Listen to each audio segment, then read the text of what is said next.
beautiful afternoon in downtown Miami. Roof is closed, AC's on, Phillies in town, weekend series, which opened with a Marlins win last night. Come on inside, Marlins Park. Phillies and Marlins being introduced right now. We've got baseball for you this afternoon. Everybody, Rich Waltz along with Tommy Hutton. We told you yesterday you had two clubs that were looking up at the rest of the East, wanting to get a spark, wanting to get some momentum. Well, the Marlins have taken the first step with a win last night. Yeah, that was a good step to take, and you look at this game today, the Marlins trying to do something they haven't done since the very end of the month of May, and that's win 3 in a row. Marlins have always been, in the last month, searching for offense from someone other than, say, a Jose Reyes or a Giancarlo Stanton. They seem to have found it with Justin Ruggiano. Wherever he plays, wherever he hits, he has produced. He has really settled in, and he's really taken to the opportunity that he's been given.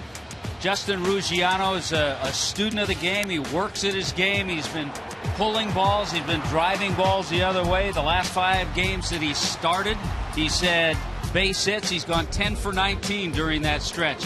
How about the base hits? He has 11 extra base hits of his 19 hits. So he's also been very, very productive.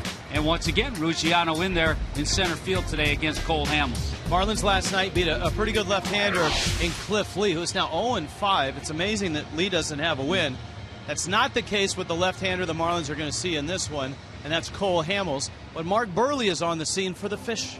You know, it'll really be interesting to see how Hamels reacts to a ball club that's beaten him 2 times this year. And keep in mind, they beat him in the smaller ballpark, Citizens Bank. But in his career, 21 starts against the Fish. He's 6-9. Now, look at his overall record, 84-57. 6 straight years, he's won 10 or more games. You know what? That's nothing. Mark Burley's won 10 or more games 11 straight years. He's trying to beat the Phillies for the first time this year. And Burley gets the ball for the Fish. Hamels going for the Phillies. Marlins trying to make it 3 in a row, trying to build some momentum. When we get back, offensive numbers trending upward in the last 2 games. And that's a good sign for the Miami Marlins, who take on the Phillies next.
Winners last night by a 6-2 score. Let's start this one out in center field.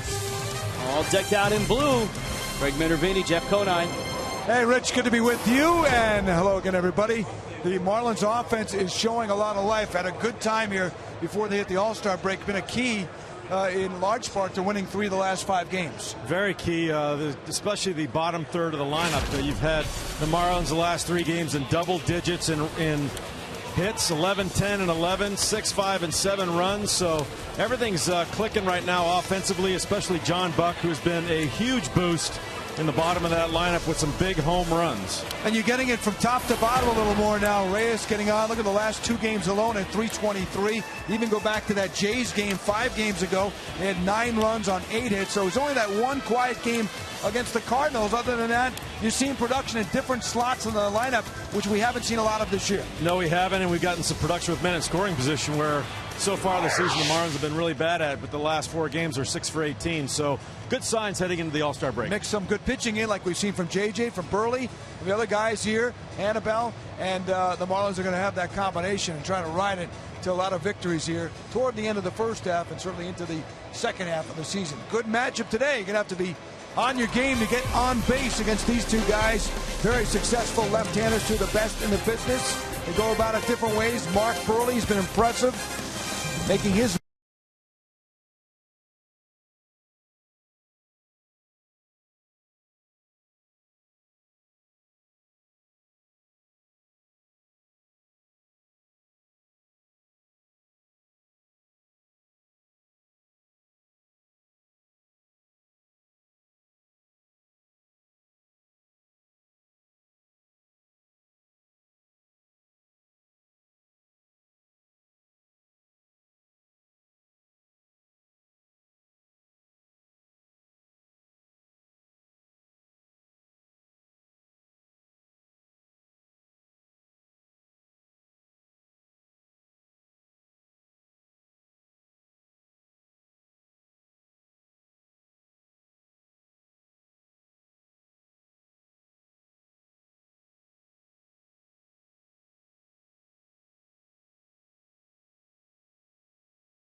Visit your local Toyota dealer today for great deals on an amazing lineup of Toyota vehicles. Toyota, moving forward.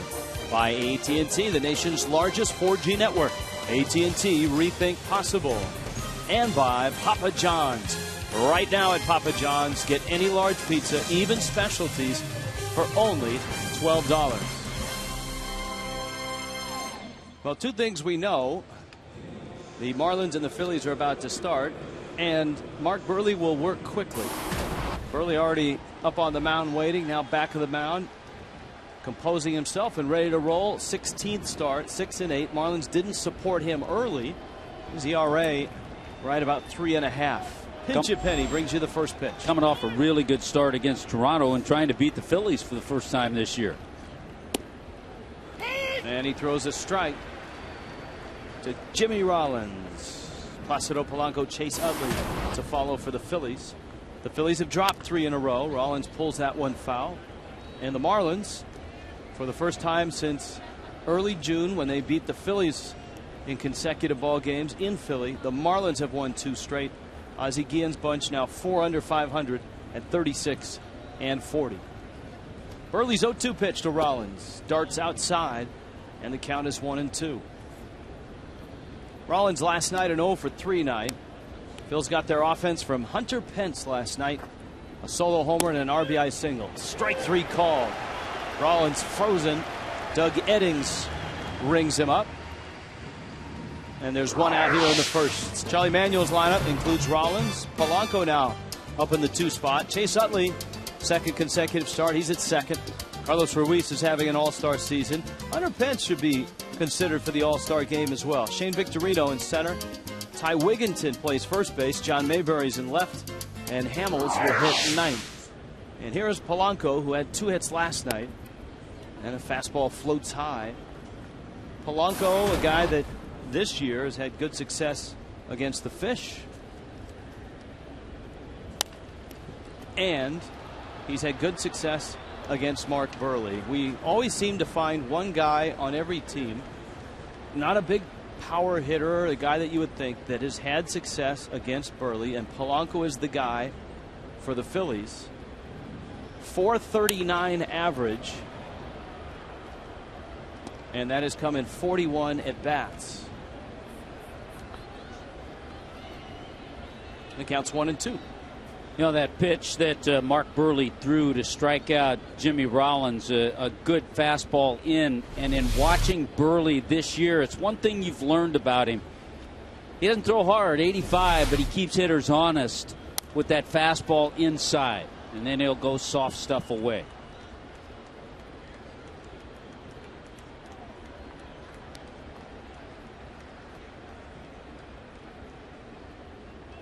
One and 2 to the Phillies' third baseman, a Gold Glover last year. For the first time at third base, he'd won a couple at second base.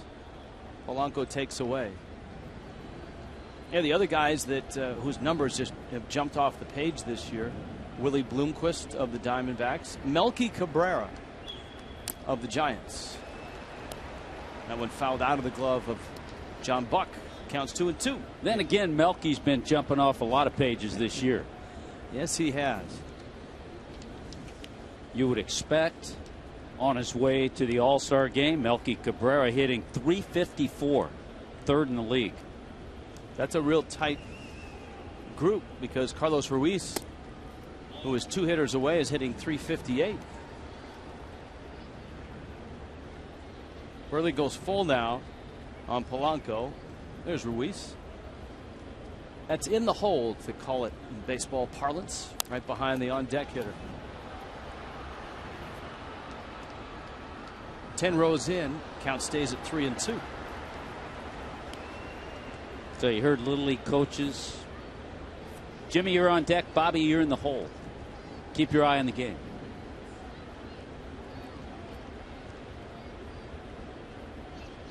(3-2). Up the middle, Reyes racing behind the bag. Flips to first in time. Nice play. Burley almost got a cleat on that. He was thinking about it. Yeah, after watching what happened to Edward Mujica last night, he may want to reconsider. Here's the defense brought to you by Cleveland Clinic, Florida. And there it is with Lomo, Ruggiano, and Stanton in the outfield. Saw the nice play by Reyes, and Fontes, his double play partner. Gabby's at first, and the hot-hitting John Buck behind the plate. If you've just joined us and you haven't heard the news, Edward Mujica has a broken toe. Little toe on the right foot. It was fractured. He's in a boot on the 15-day disabled list. The good news is that the All-Star break comes during those 15 games and that the break is not a severe one, and he could be back within 2, 3, 4 weeks, just depending on how the toe heals. You know, and in talking to Mujica, he was adamant about the fact that he wants to be back in 2 weeks. Could have been a lot worse. It could have been up a little higher, as it was with Andy Pettit, who took a comebacker and broke his ankle. And you were very prescient last night when you talked about the ball off his toe, because you said you really can't judge how severe that is. Just look at what happened to Andy Pettit, and Mujica ends up with a broken toe. Marlins have yet to announce who they are bringing up. Ozzie Guillen, before the ball game, said that he was going to meet with Michael Hill, Larry Beinfest, the rest of the Marlins brass. He wanted someone that could give him some innings. Here's the 2-1 pitch. Utley goes after a Burley changeup. Burley's one of the few Marlins starters that's really taken advantage of pitching in this ballpark. He's 4-3, but has a 2.80 ERA at home, and he's outspoken about the fact that he knows in this park he can make a mistake, and it might stay in the park. It might not go out. Doubled up on the changeup, and he strikes out Utley. A 1-2-3 first for Mark Burley.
Even Dancing Girl is here to watch the Phillies and the Fish. Marlins lineup looks this way. Jose Reyes in the leadoff spot. Hanley Ramirez behind him. Giancarlo Stanton, 2 hits last night. Logan Morrison with a couple of hits, including a double. Justin Ruggiano, 3 hits last night. Omar Infante drove in a run. Gabby Sanchez hit 7th. John Buck will do the catching. Mark Burley hits 9th. Boy, so many times the Marlins have seen Cole Hamels. He's 6-9 against the Marlins in his career. 2 of his losses this year against the Fish. It'll be interesting to watch and see if he makes adjustments. At times, he'll stay with that changeup a lot, use that pitch 2 or 3 times in a row. Well, we saw Burley get Utley on changeups. That was the first career at bat for Utley against Mark Burley. For the Marlins, it's the 3rd time that they've faced Hamels this year, and they have beaten him twice. On April 9th, 6-2. June 2nd, 5-4. Reyes swings and misses at the changeup. Reyes, one of the Marlins with good numbers against Hamels. 45 career at bats, and Reyes is a .356 hitter. Another changeup. All right, we talked about how he'll use that changeup 2 times, sometimes 3 times in a row. He'll keep you honest with a cut fastball in, though, too. Reyes pulls a ground ball. Polanco backs up and then throws across the diamond in time. Take a look at the scouting report brought to you by Coventry Healthcare. Easy and fluid. Always has that easy delivery. Change-ups anytime. Philly future. What is his future in Philadelphia? Now, did you learn how to spell like that when you played for the Phillies? Yeah, anything with a was spelled with a PH. Well, maybe not everything.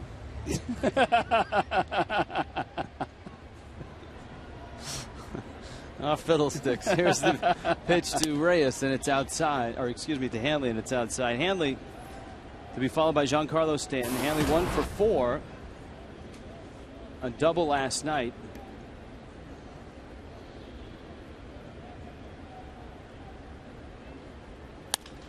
Strokes that one into right field. That's a base hit. Pence over to get it. Hanley around first. He is headed to second. Pence has a great arm, and that's not a good decision at all. No, it's not. It depends on the right fielder you know that Pence has an outstanding arm and very accurate.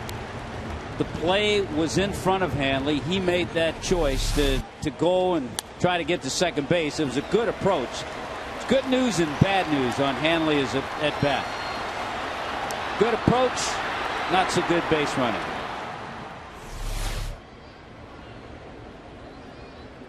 Pence always among the league leaders in assists, now with 8. And Giancarlo Stanton is up. So a base hit, but an out. And there's 2 outs and nobody on. Stanton against Hamels. Runs the fastball away. Ball and a strike. 2 for 3 in last night's ball game.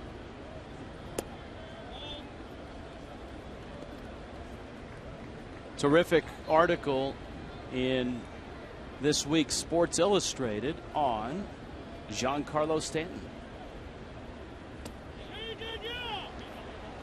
The home plate umpire, Doug Eddings, said that he went around, and the count evens at 2-2. Yeah, Eddings making that call on the swing.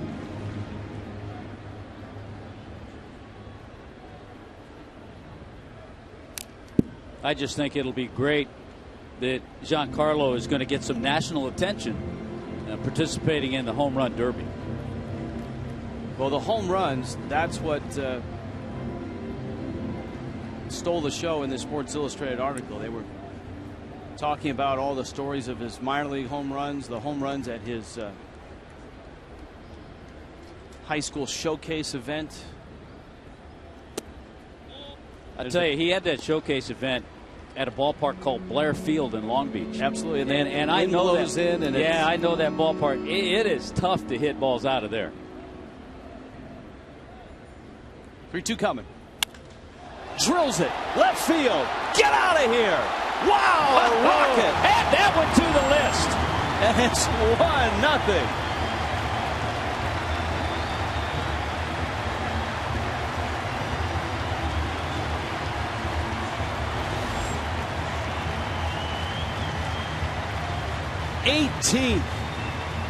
Giancarlo with another laser show. A line drive that was still climbing when it hit the wall.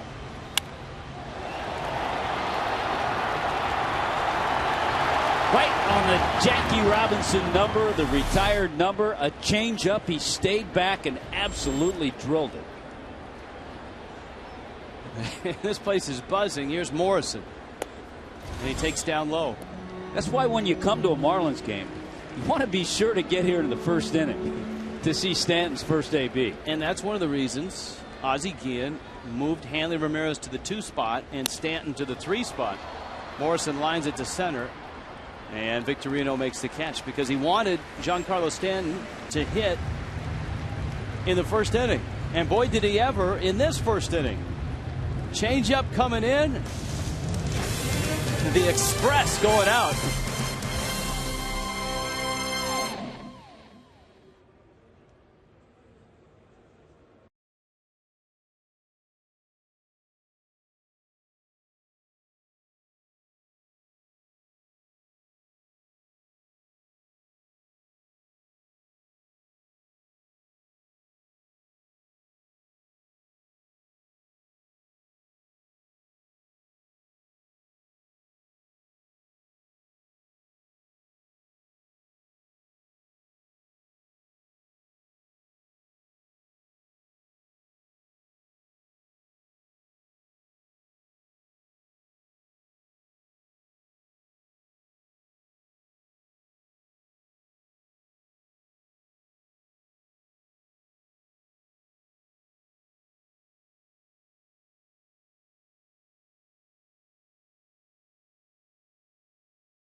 Second, 1-0. Giancarlo Stanton with a solo homer. A laser beam that banged off the wall just to the left of the Clevelander. Carlos Ruiz, Hunter Pence, Shane Victorino against Mark Burley. Ruiz last night was 0 for 4, and that a moral victory for the Marlins. Liner to right. No 0 for in this one for Chooch. Stanton slides, kicks it. Ruiz to second, and that's as far as he'll get. Yeah, pretty sure he would have had the double anyway because Stanton was running away from the ball. You can hear the Philly fans that are here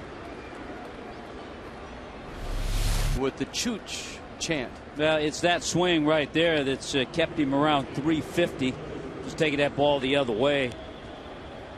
Chooch already has a career high in home runs, 11. This is his 18th double. So now Pence, a guy that the Marlins had trouble getting out last night, homered to right, which is impressive in this park for a right-handed hitter, and had an RBI single in the 9th.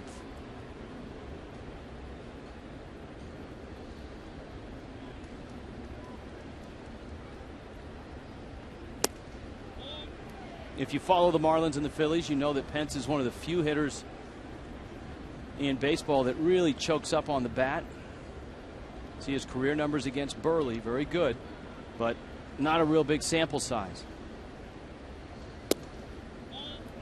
Where Pence's struggles have lied this year has been with runners in scoring position, just a little over 200.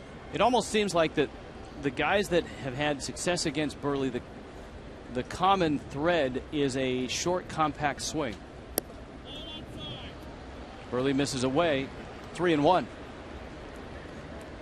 Pence has a lot of moving parts, but once that swing starts, it's pretty direct to the ball. And because he chokes up, as you pointed out, he keeps it short. He smacks it into left field. That ball's well hit. Morrison has it, and the Phillies have opened the inning with a couple of line drive hits, the Ruiz double and a Pence single. And here comes Victorino with Wigginton behind him. Burley looked untouchable in the first, and here in the second he's given up 2 line drives. And now because it's early in the game, you just concentrate on outs. You don't worry too much about Ruiz at third base.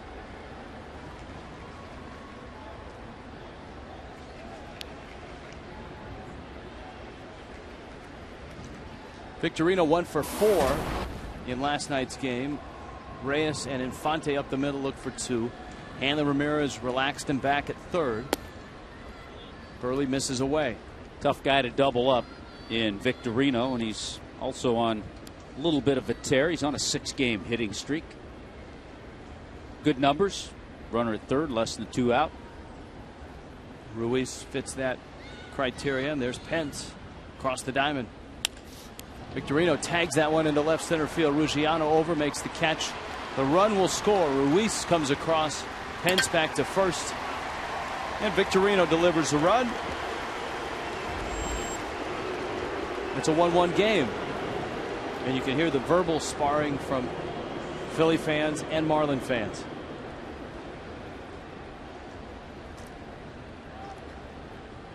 It's always one of the things, like it or hate it, that's unique to games here.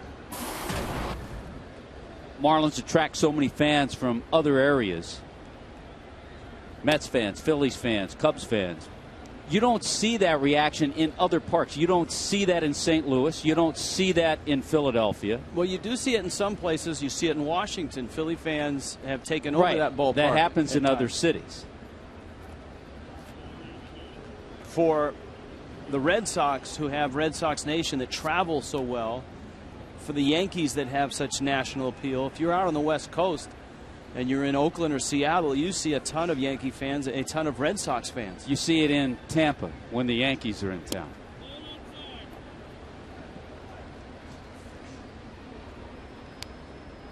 Ty Wigginton has been a nice addition for the Phillies as they've tried to piece things together without Utley and Howard. Utley is back. Howard is on a minor league rehab right now. And Wigginton's appeal is that he can play really all over the place. Well, we talked about it last night, the number of players that Charlie Manuel's used at first base. Wigginton, Luna, Mayberry, Tomey.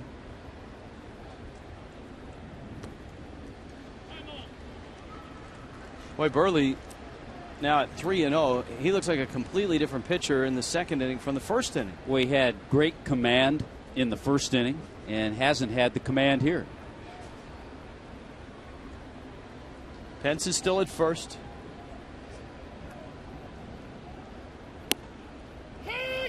The one thing, well, amongst many things, that we've learned about Mark Burley, though, we have seen him regain command. A lot of pitchers, if they lose it, they have trouble getting it back.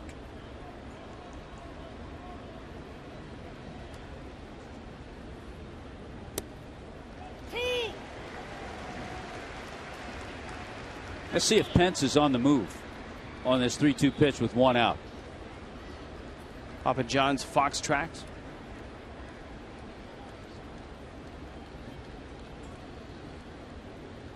Burley got him picked off. One of the best in the business. Pence now in a rundown, and Sanchez closes the flip from Infante. Pence shaking his head at Dana DeMute, the first base umpire, pleading that it was a balk.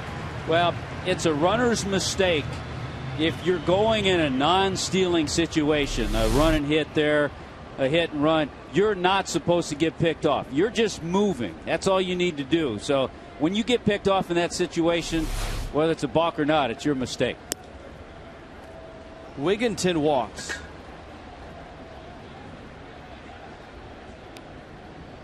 So in the inning, a double, a single, a sacrifice fly, a walk. And of course, Burley picking Pence off. Now down to the 8-hitter, John Mayberry.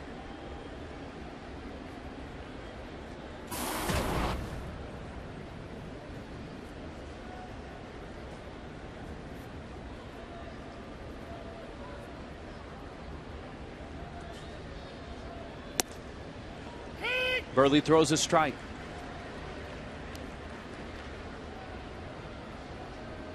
Mayberry 0 for 3. His father, a big left-handed hitting first baseman, had some great years with the Kansas City Royals.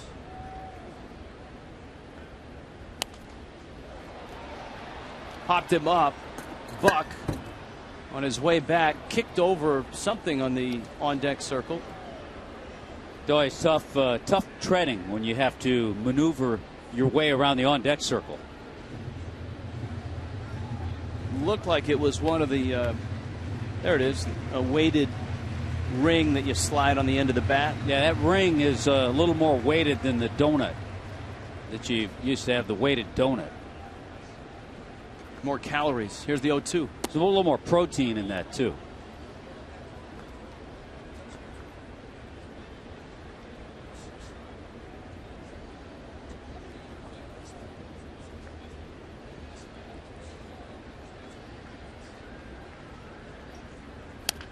Off-speed pitch and a roller out towards Reyes.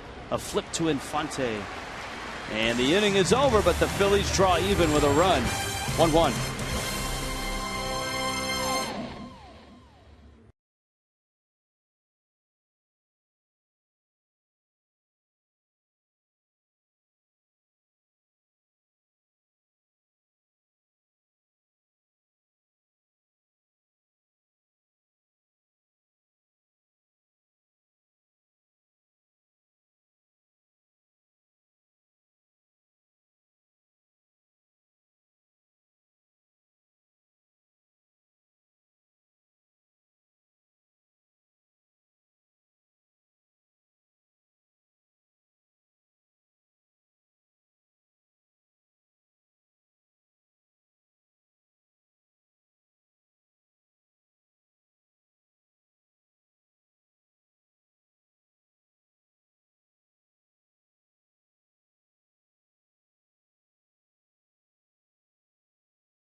today. He's taking an approach a little bit differently with this team than the White Sox, especially with the younger players.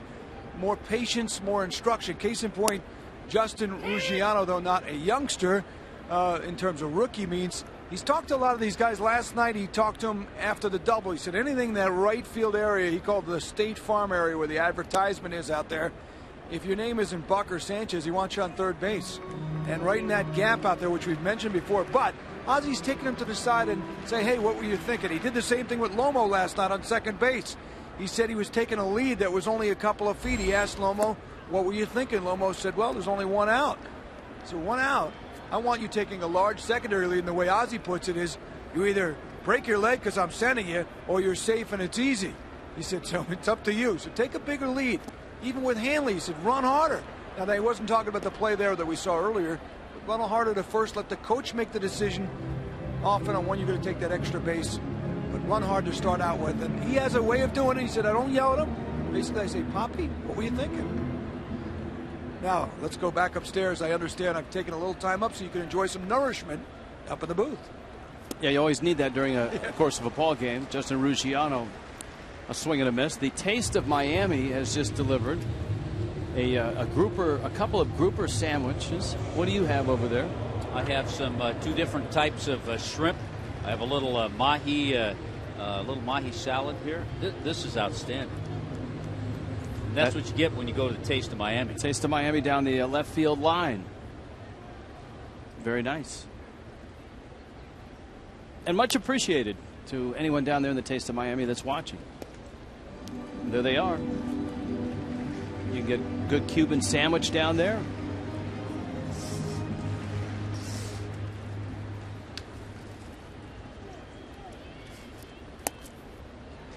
Cole Hamels now, who gave up the home run to Stanton.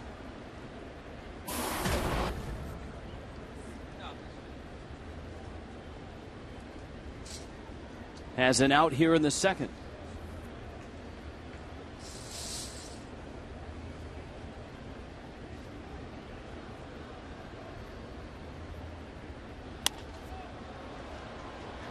Into shallow right, Pence and Utley, and the last thing that Pence wants to do is run into Utley. Good communication. You saw Utley call and waving off Pence, and fortunately for the Phillies, Pence saw that and pulled up to let Utley make the play.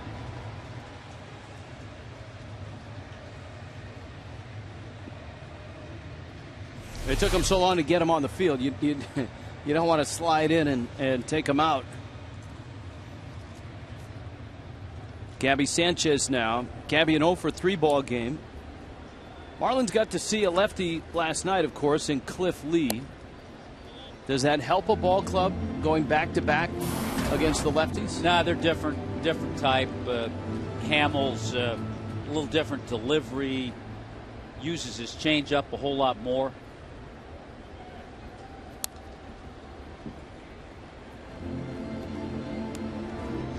I think in some cases, if you had a ball club where you had guys who only played against lefties, and maybe in the case of a Jose Reyes, a switch hitter, allows him to get some at bats from the right side. It allows that guy who only plays against lefties a couple of games in a row. Watching Cliff Lee last night, it was a mystery to us as to why he didn't have a win, and he certainly should. He's pitched well enough to have wins. But lately, he's not pitched that well. Gabby hammers that ball into left field. That's a base hit. A 2-out single to left for Gabby Sanchez, and that'll bring John Buck to the plate. Cliff Lee in his last 3 starts has given up at least 5 runs in all 3 of those starts.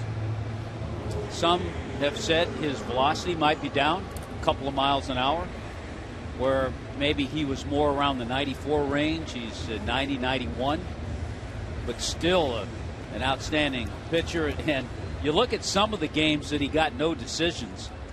I think we mentioned it last night. He had a 10 shutout innings. He got a no decision earlier this year.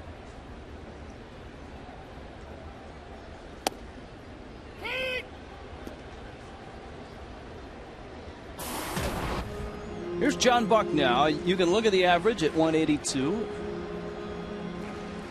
You can look at the last 9 games in which he's hit 3 homers and his average close to 300.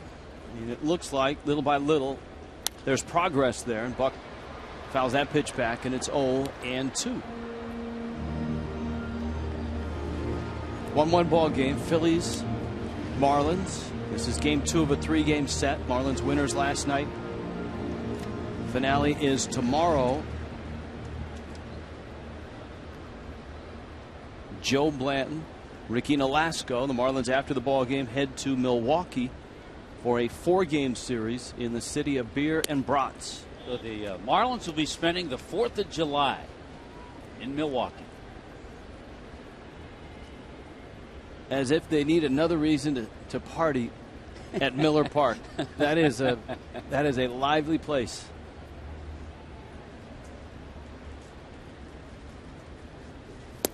Buck swings and misses, and Hamels strikes him out. Marlins are done in the second. 1-1.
In Miami on a very hot afternoon, headed towards evening. Roof is closed. Everybody's comfortable. The rolling windows are shut. You have a great view of downtown.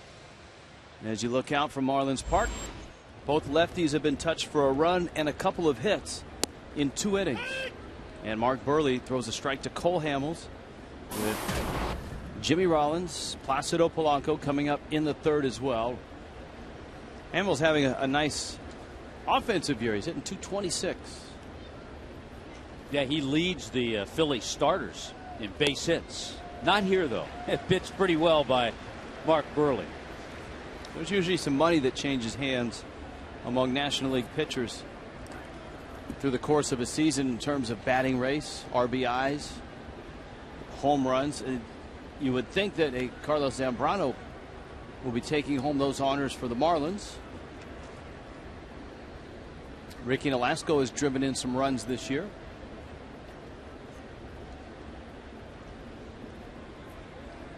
Now Rollins called out on strikes in the 1st. Zambrano leading the Marlins staff with 7 base hits.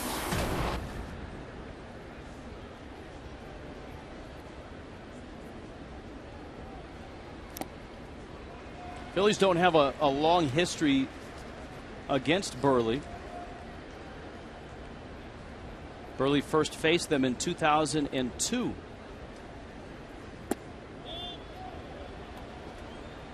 And that was at the Vet in 2002. Faced him a couple times in 2004. Yeah, we mentioned he's 0-2 this year, but 3-2 in his career against Philadelphia. Rollins has got to be the only Philly left from that era, right? 0-2. Swing and a miss. And Rollins goes down. On this ball club, yeah.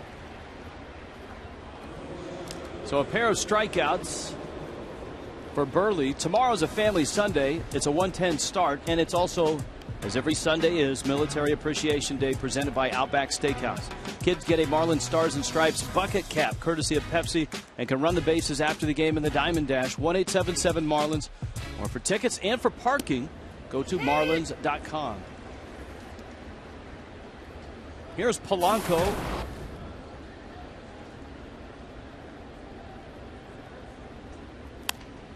Gets jammed. Burley picks it off his shoe tops and throws him out. That's a 10-pitch inning for Mark Burley.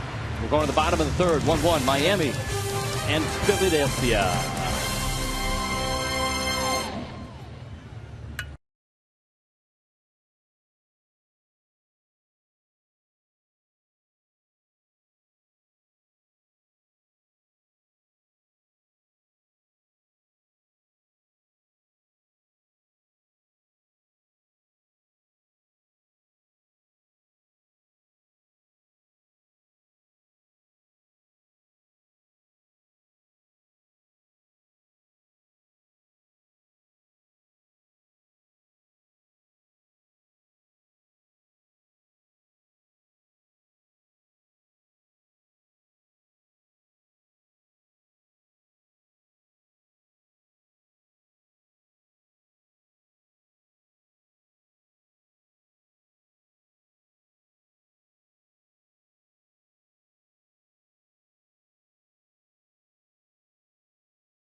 Transmitted.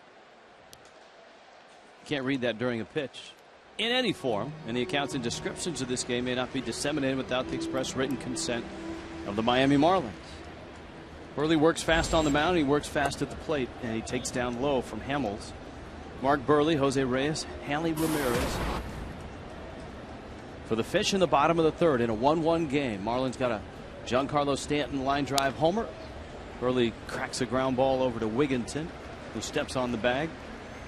Shane Victorino with a sacrifice fly, and those are your 2 RBIs for the Phillies and the Marlins. We saw in that opening shot, Tommy, a young lady sitting with a Marlins fan right behind a Phillies fan, and she had a Mets shirt on.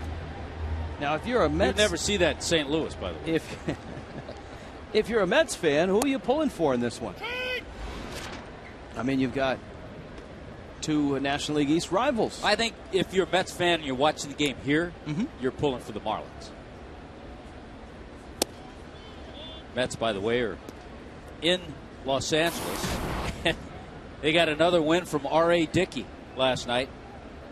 He goes to 12-1, 8 shutout innings. That one is cranked down the left field line, and Reyes is going to have extra bases. Mayberry into the corner, and Jose Reyes with his 17th double. We told you he's hit Hamels well. As Reyes is aboard, and here comes Hanley Ramirez. Looked like a changeup that stayed up, and just a solid swing to hit that changeup that well. He has to stay back, keep his hands back. He did that perfectly and drilled it. Now Hanley, who singled back in the first and then unwisely tried to stretch it into a double with Hunter Pence coming in on the ball, and Pence threw him out easily. Rich, talking about the Mets in Los Angeles. the Dodgers have lost 10 out of 11. They've been shut out 5 times during that stretch. Ouch. Kemp and Ethier need him in the lineup. Dodgers have lost 6 in a row overall. And I think it just it just illustrates this game, how it's a roller coaster season, how a team like the Dodgers were off to a tremendous start. And now they've fallen at hard times. They've had some injuries. And the Giants have surged. They had 4 consecutive shutouts on their way to first place. Inside corner, a strike. 0-1. Hanley against Hamels had a couple of home runs in the June 2nd win. 5-4, the Marlins won it. Hamels went 6 2/3. Both of Hanley's homers were high fly balls that just got out. Hanley with 57 career at-bats against Cole Hamels. Pretty good numbers, 17 for 57.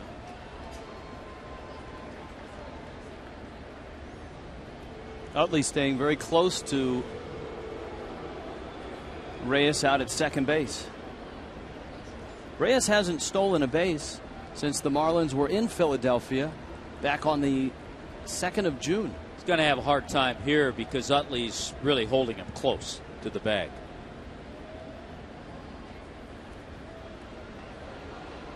So he's gotten off about as far as he can get off if Utley stays there. And a good job by the Phillies, good job by Hamels to spin and make that throw to keep him close. And it's a lot easier if your defensive shift brings the second baseman towards second, as the Phillies do against Hanley Ramirez. Reyes bluffs, and the pitch is up and in. Now, they've pitched inside to Hanley. If he gets anything out over the plate with Utley playing the way he is, there is a nice little hole over on the right side. Hanley dumped a line drive into right for his hit in the first.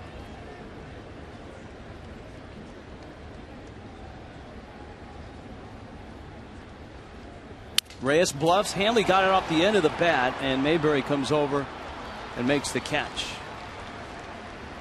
Let's see if they pitch to Giancarlo in this at bat.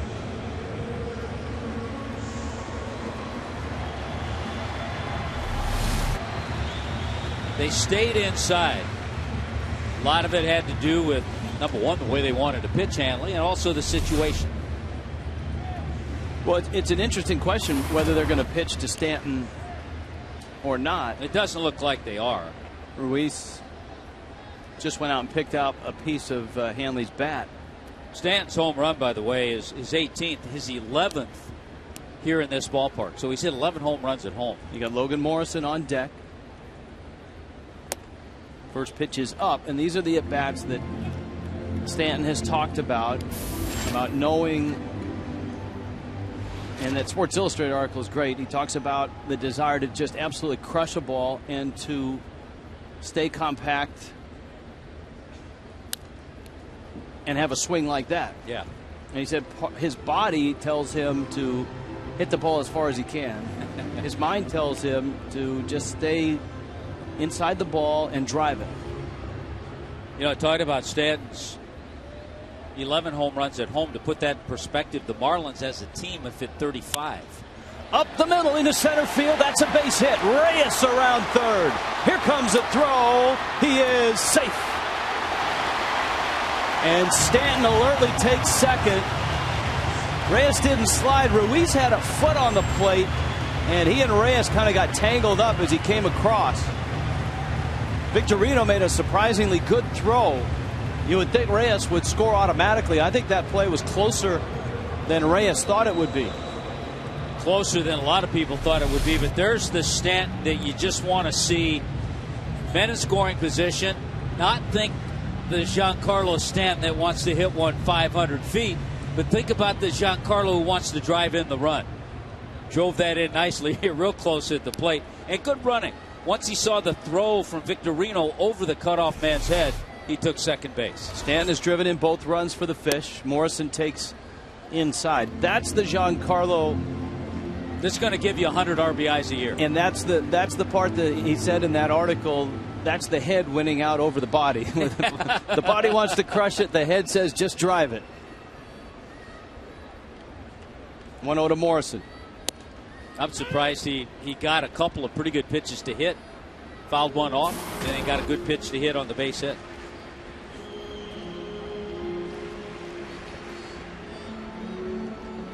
Yeah, the distance that comes out of the home run that he hit, 424. That's one, if the green wall wasn't there, would have been 524 maybe. Yeah, it doesn't do it justice because it was a laser and it was still motoring. He's hit the 3 longest home runs in Marlins Park this year, and that includes all players, not just the Marlins. The 462-foot shot off the scoreboard for the grand slam against Jamie Moyer, the 458-foot shot against the Giants, 456 against the Cardinals. Morrison pops it up, and Utley is under it, makes the catch. Marlins get another run, and it's Giancarlo Stanton who does the damage.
Cleveland Clinic, 4th inning. The Marlins have 2. Giancarlo Stanton actually has 2. A laser beam home run and an RBI single. I work every night with an ex-Philly, and now I get to work an inning with another ex-Philly. Gary Matthews, how are you? It's my pleasure. Good to see you. Kind of wondering why they're even pitching to Stanton myself. Now, I mean, with the way that he's been swinging and hitting, but, you know, a lot of egos involved. The other ex-Philly that was just sitting here said the same thing. He was surprised that Hamels even went after him, especially after the home run that he hit early in the ballgame. Yeah, that ball he hit as hard as any ball I've seen hit this year, maybe for the exception of Jim Thome, straightaway center field at the Dome there in Minnesota. Utley rips one into right field. And Chase Utley now 5 for 11 since coming back. Gary, what have you seen from Utley just in the few games? Has he missed a beat? I got to tell you, nobody works harder. Just stellar all the time. This guy never really smiles a lot. But I got to tell you, though, in coming back with that patella tendon, I didn't think he'd be able to do it without an operation, but he sure has. And you're right, hasn't missed a beat. Home run, actually 3 hits his first game back. And the Fighting Phils, they need him, to say the least. Carlos Ruiz at the plate. Now the Phillies, after the Marlins got their first run, came charging back in the second. Ruiz doubled, Pence singled, and Victorino chased Ruiz home with a sacrifice fly. This guy, in my estimation, from the outside looking in, is the Phillies MVP in the first half. Oh, MVP should be starting in the All-Star game, although Buster Posey, I should say, is leading.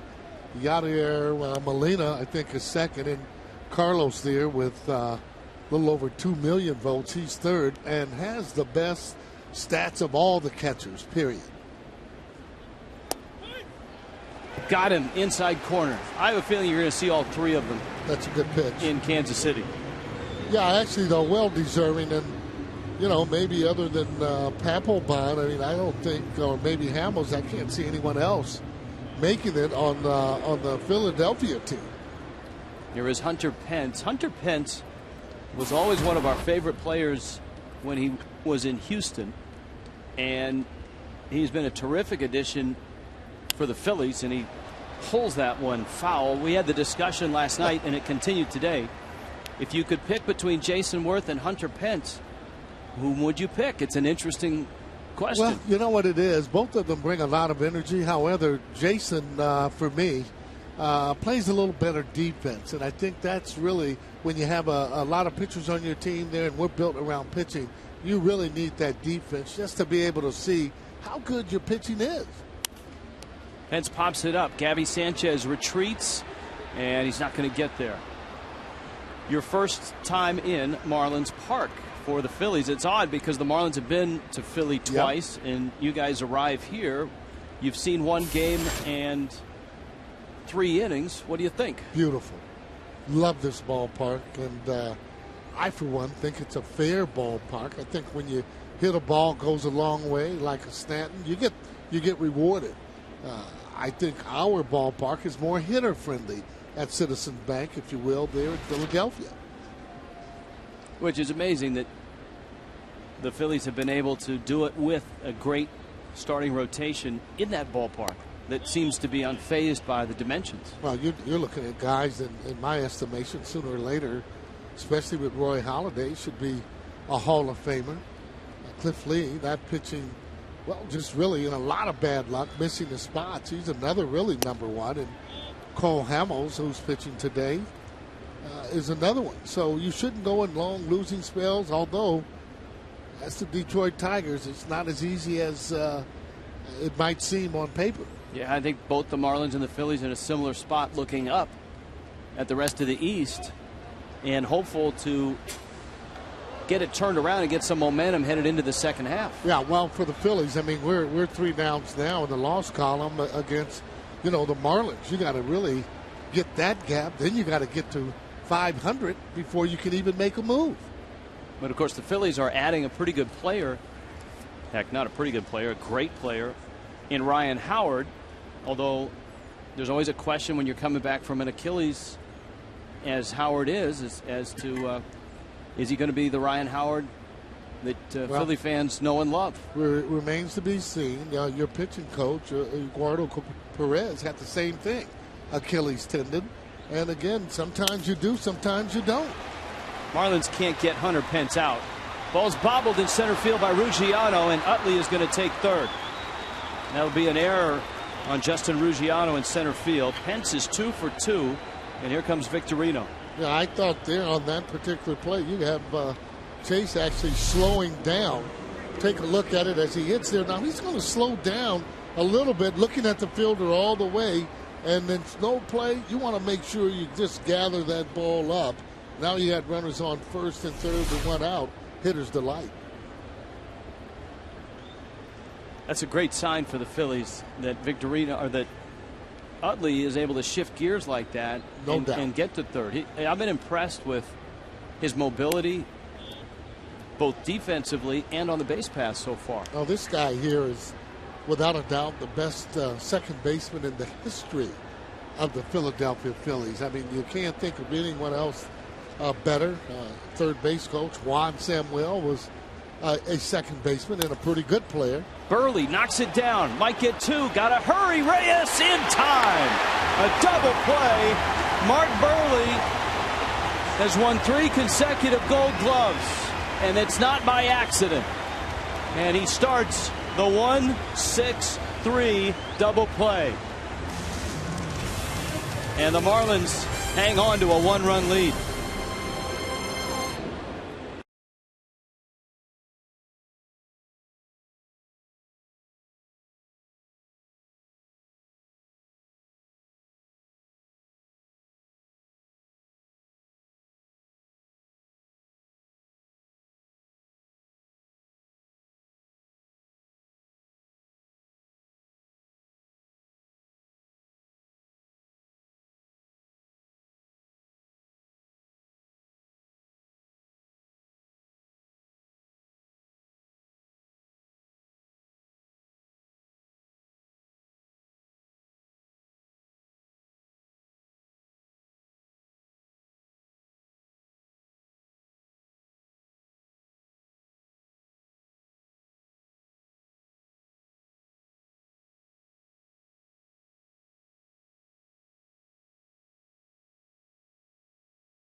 fielder. Gary Matthews, you've seen this act before, haven't you? Oh, there's no doubt about it. This guy fields his position. No panic at all right there. And a good arm there by Reyes. Still bang, bang. You can only see it in slow motion, and you make the call. I thought that was a good call by the umpire. Ruggiano pulls one down the left field line. And Justin Ruggiano continues to swing a hot bat as he leads off the fourth with a double. Ruggiano, who started the season in AAA with the Astros, the Marlins needed an outfielder who could play center, who hit from the right side, and boy, ever since he's arrived here, Gary, he's just impressed everyone. Well, sometimes going and having a new opportunity will do just that for you. He's seizing that opportunity. The way you want to get noticed, catching that ball and getting hits, especially for the young players and coming up. And I don't know how the Miami does that. And looking from afar, they seem to always have good young talent, which really keeps your team strong. Here's Omar Infante now, and with Ruggiano at second, the Marlins will try to get him over and get him in. Infante has popped to second, and he pushes a bunt to the right side. Wigginton makes the play. Utley covers. Infante is a pull hitter, so pushing a bunt probably easier for him. And Ruggiano is 90 feet away. All right, since we have you over here, let's do our AT&T trivia question. We flipped the phone. 1968 first-round picks. Giants hit 234 career homers. Name the only player to hit more. So the only other first-round pick in 68 that hit more home runs than Gary Matthews. That's what you're asking for, Crackstaff? Okay. Now, I saw you. I was a Bay Area kid, so I saw you in San Francisco. I mean, are you seeing on my team or just in my draft at Mike Schmidt? Oh, boy. Was Schmidt in your draft class? Yeah. Was he a first-round? No, he was not a first-round pick? Wasn't a first-round pick. Maybe Doug DeCinces. How about that pick? He's in my draft pick. Infield's in. Sanchez fouls it back. Big at bat now here. Phillies with the infield in, and Ruggiano. Now we have sound effects for Archer. Do you have sound effects on your trivia over there in Philadelphia? Oh, just like that same noise. I'm used to that. Or I should say Wills is used to that.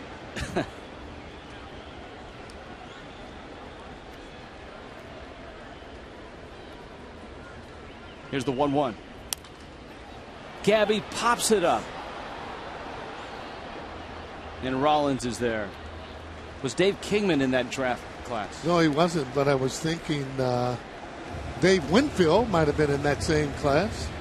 Here's the answer.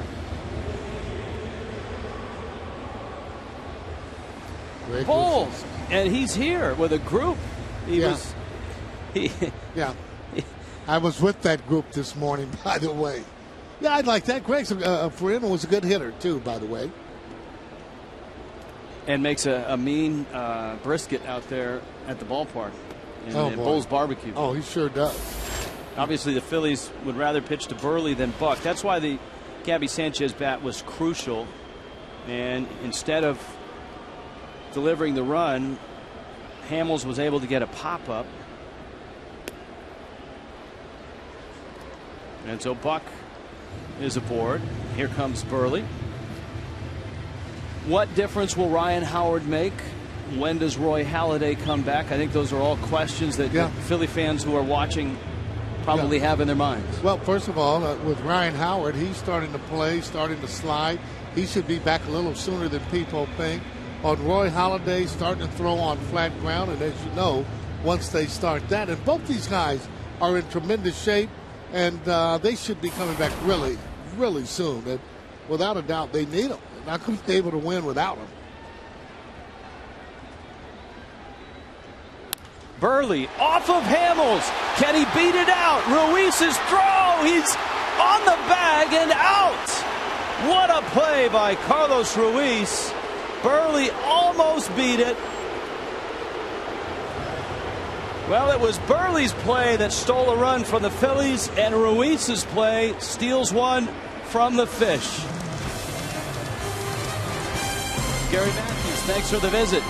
Thanks, Rich. All right, buddy.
Inning, first by Burley, and this one by Ruiz. Watch this replay and watch the toe of Ty Wigginton. So many times when it looks like the first baseman has come off the bag, he doesn't until after he makes the catch. And Wigginton stayed on the bag. Yeah, his foot came off, but he'd already caught the ball. Was talking over on Phillies TV, Rich, with Burley, how he helps himself win games so many ways. You saw he started the double play. He'll make pitches. And I said as soon as he figures out hitting, he'll help himself that way. And he almost did last inning. Wigginton leads it off. John Mayberry and Cole Hamels into the fifth in a 2-1 ball game. We'll see what sprinting 90 feet did to Burley, if it does anything, has any effect here in the top of the fifth. But a one-run game. Marlins have a couple of RBIs from Giancarlo Stanton. Wigginton walked his first at bat, and he takes that one in, and it's 2-1. This is fun today. We have a lot of activity up here. Absolutely. Well, I mean, it's a Saturday afternoon at the ballpark. That's what you get. It's a 2-1 ball game. Rich Waltz along with Tommy Hutton. I don't know if you noticed, Tommy, but there was a very large man throwing out the first pitch and taking batting practice. I did notice that. And he had some good hacks. I thought for a moment it was Giancarlo Stanton up there. But world champion Shane Battier, Gary Thurman, look at that. That's a line drive swing. You hit one to the track. I saw you hit the one to the track. You hit that one really well. There's a witness. Yeah. There's a witness. That man has played some baseball at some point in time. He joins us now. First of all, congratulations on the World Championship. Well, thank you. Thanks for stopping by. Thank Congrats. You. Thank you. Thank you. It's a dream come true. It's a dream come true to win an NBA title. It was also a dream true to take batting practice today. Now, you're a very brave guy because most celebrities, athletes, actors that they get to take batting practice, they show up like at 3 o'clock when no one's in the place, and they take their hacks. You took your hacks after the Phillies were done hitting, and the place was half full. Well, I'm a former baseball player. I actually thought I was going to be a major league pitcher growing up. I love baseball. It was my first love. And so I'm not afraid to pick up the stick. It's been about 15 years since I swung a bat, but I still have it. You got little blisters? You got some blisters No, going? look at that. I mean, that's He's rocking the high stirrups, too. old school. That's right. When did the growth spurt come and you went down the basketball path? In that picture, I was actually in 6th grade. I was 6 feet tall. And that summer I grew 4 inches. And I was 6'4" going into 7th grade. I said, I may have a future in this basketball thing. And then beginning of 8th grade, I was 6'8". I haven't grown. So, but I still played baseball in high school. Played it for a year. I pitched, played first base, and didn't have any power. I was a pretty good singles hitter, but had a great time. You grew up in Michigan? Yep. Detroit Tiger fan? That was my first sport, really my first memory. '84, the Bless You Boys with Gibby and Trammell and sure. Whitaker and Guillermo Hernandez, and that was my first memory of sports and the victory parade. That's a pretty good memory. Those were pretty good teams. I'm dating myself a little bit, but there were some great teams. Mark Burley with a 2-1 pitch and a line drive over the head of Omar Infante. I'll tell you what, that home run by Stanton in the first inning after taking BP today, I couldn't believe how hard he hit the ball. He missed it. He missed that ball. What happened there? That's the cracked staff. We got to replay. We got to get the. I mean, we love Cholula hot sauce, but you got to show the first pitch. I'm disappointed. I'm just as a former player. Here we go. Here we go. In Exmo. Not bad. Good delivery. You left it up a little. You know what? Everyone psyched me out before the game. They said, "Don't bounce it. Don't try to get fancy. Just get it over the plate." And I lost faith in my arm. I should have trusted. And I should have went for the gas. Now, I'm sorry, but don't be disappointed in yourself. We saw Bosch throw a first pitch last year, and it was not pretty. Here's the 1-0 pitch to Rollins, and it's down low. How has the I know it hasn't been long to sink in, but how has it changed you? The championship at the NBA level. You won a national championship at Duke, of course, but it's a little different. I'm still the same guy. Yep. I'm still the same guy. You know, you can add that one line to your business card. You're an NBA world champion. It's been an unbelievable victory lap, though, and just the city of Miami has been fantastic, and you know, it's a championship city now with 2 rings for the Marlins, 2 rings for the Heat. It's been fantastic. Cole Hamels trying to outsmart Mark Burley, not usually which brings up the line, what was he thinking? As my father would say, Tommy, he wasn't. 2-1, Marlins on top as we head to the bottom of the 5th. He just wasn't, Tommy.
Teams try to add pitching and defense. Here in the booth, we've added 3-point shooting and an all-around game and a couple of world champions. We got defense. We got great defense. That's right. And Chris Bosch joins us now. Now, we saw you throw out a first pitch last year, right? Yes. Okay. What did you think of your teammates' effort? I didn't. I think I just saw his. You know, it was a little high. It was nice. Now we don't have film of a certain somebody's first pitch from last year. Do we have? I'm sure they have it somewhere. You know, it was real good. They're looking through the archives. The crack staff is going for it. They're digging. It was real good. People on glass stones.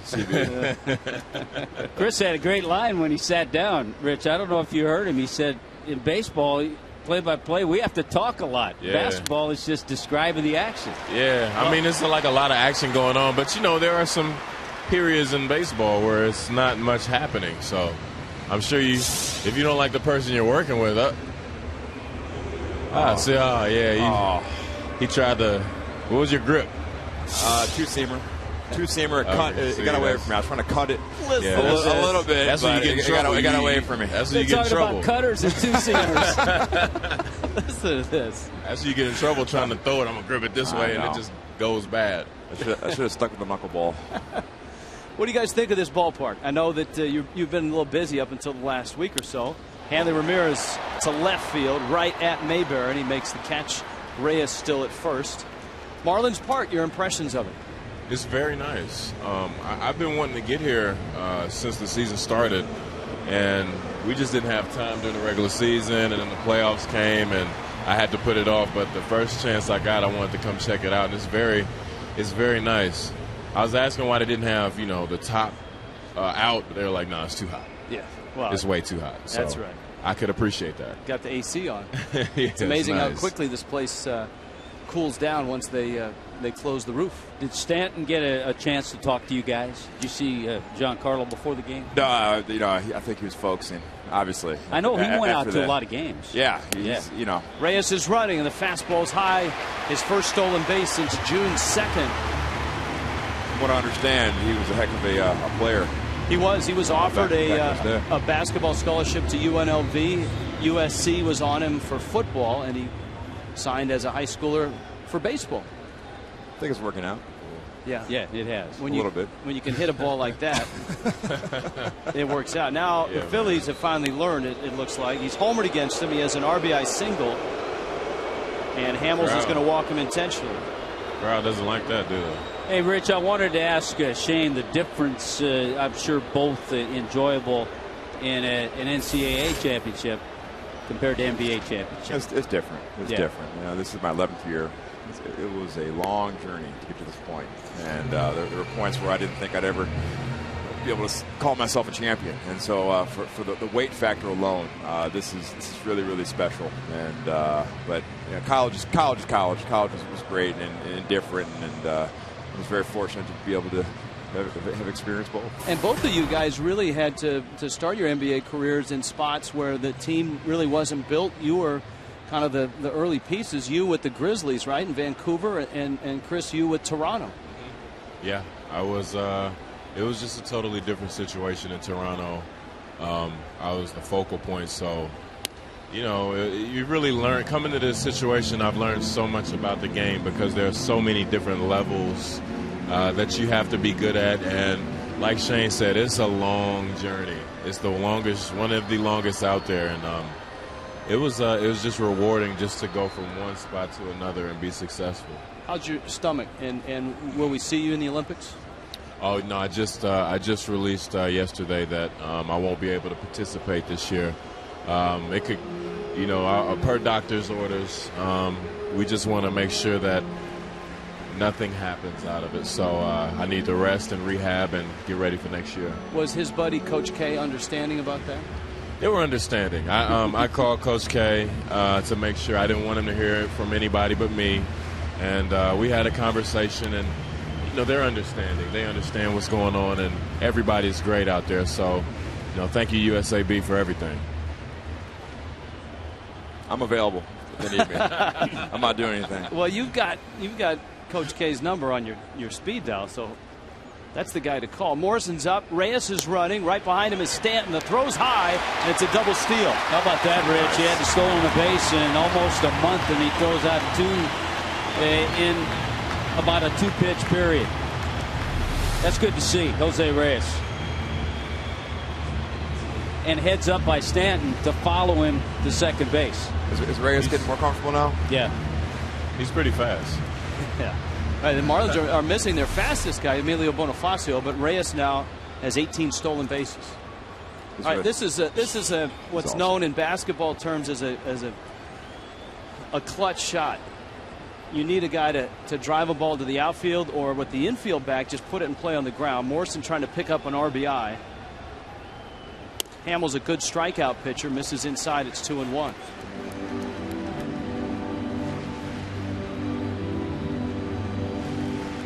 That's right around the major league average, 50%. Driving a runner in from third with less than 2 outs. Shane knows all these numbers. What's the numbers? About 50%. What's the percentages saying? About 50%. Huh? About 50%. 50%? Lefty on lefty matchup, those are tough matchups. So is that what they do all year? Stuff they don't know, they ask you? Yes. That's another way of saying you're old. You're old.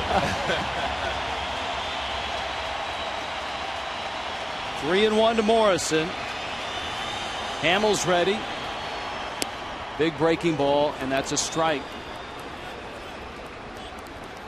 Hamels, one of the top strikeout pitchers in the National League. This is start number 16. He has struck out 2 today, 108 on the season. And obviously, that's what he's thinking right now. 3-2 coming. Missed outside, and they are loaded for Ruggiano. Shane Battier, Chris Bosch with us. Rich Waltz, Tommy Hutt. I got a question for both, for Shane and for Chris. The shorter season with fewer off days, how was the effect of that, or was there much? Turned out to be a pretty good year. Yeah, somebody had to win, but it was gonna. It was just a. It was a very crazy, very fast season. I don't ever remember not playing. It's like we had a game every day, every other day. It was just no rest. Felt like the Marlins. Like baseball, yeah. Yeah. Justin Ruggiano right now has doubled and struck out.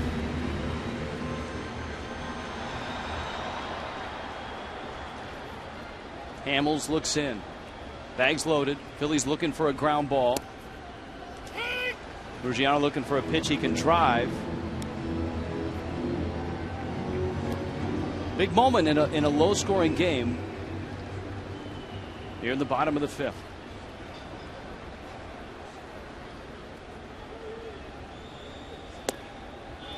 Didn't bite on the changeup.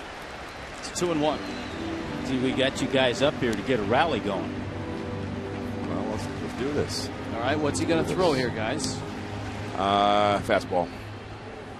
Inside.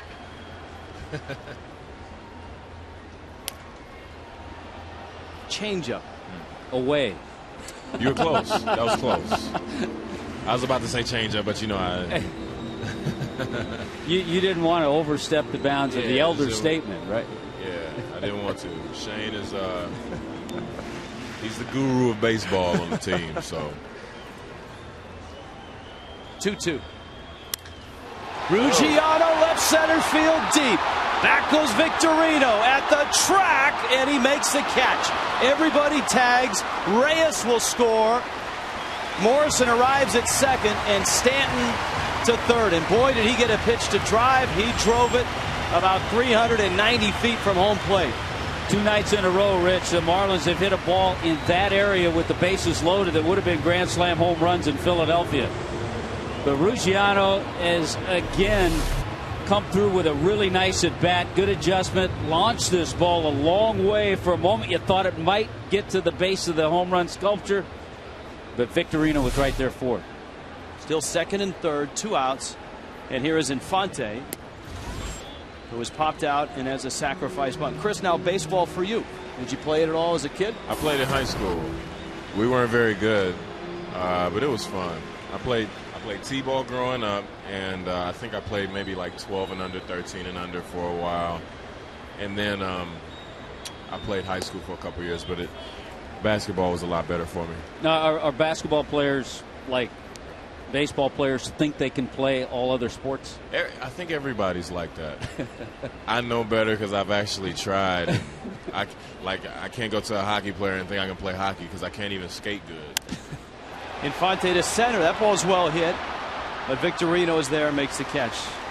Shane Battier, Chris Bosch, thanks not only for coming on, but thanks for the championship. The entire city thanks you. Congratulations, guys. Thanks, guys, for having us. All right. And they're pretty good. It's fun. Calling baseball as well.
It's brought to you by Coventry Healthcare of Florida, lighting the way to better health.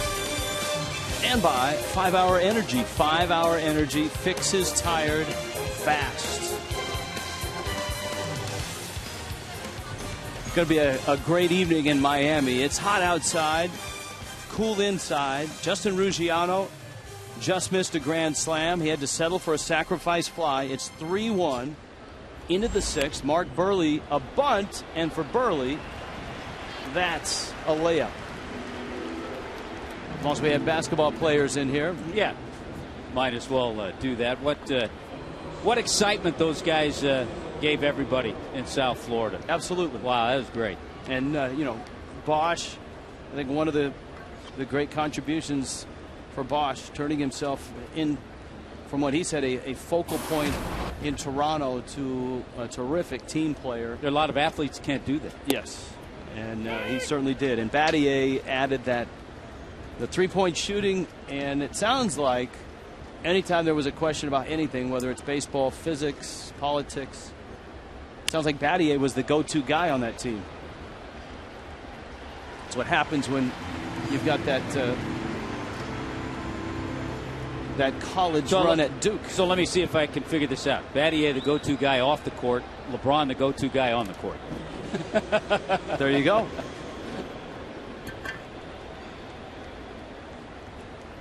Burley has a couple of outs here.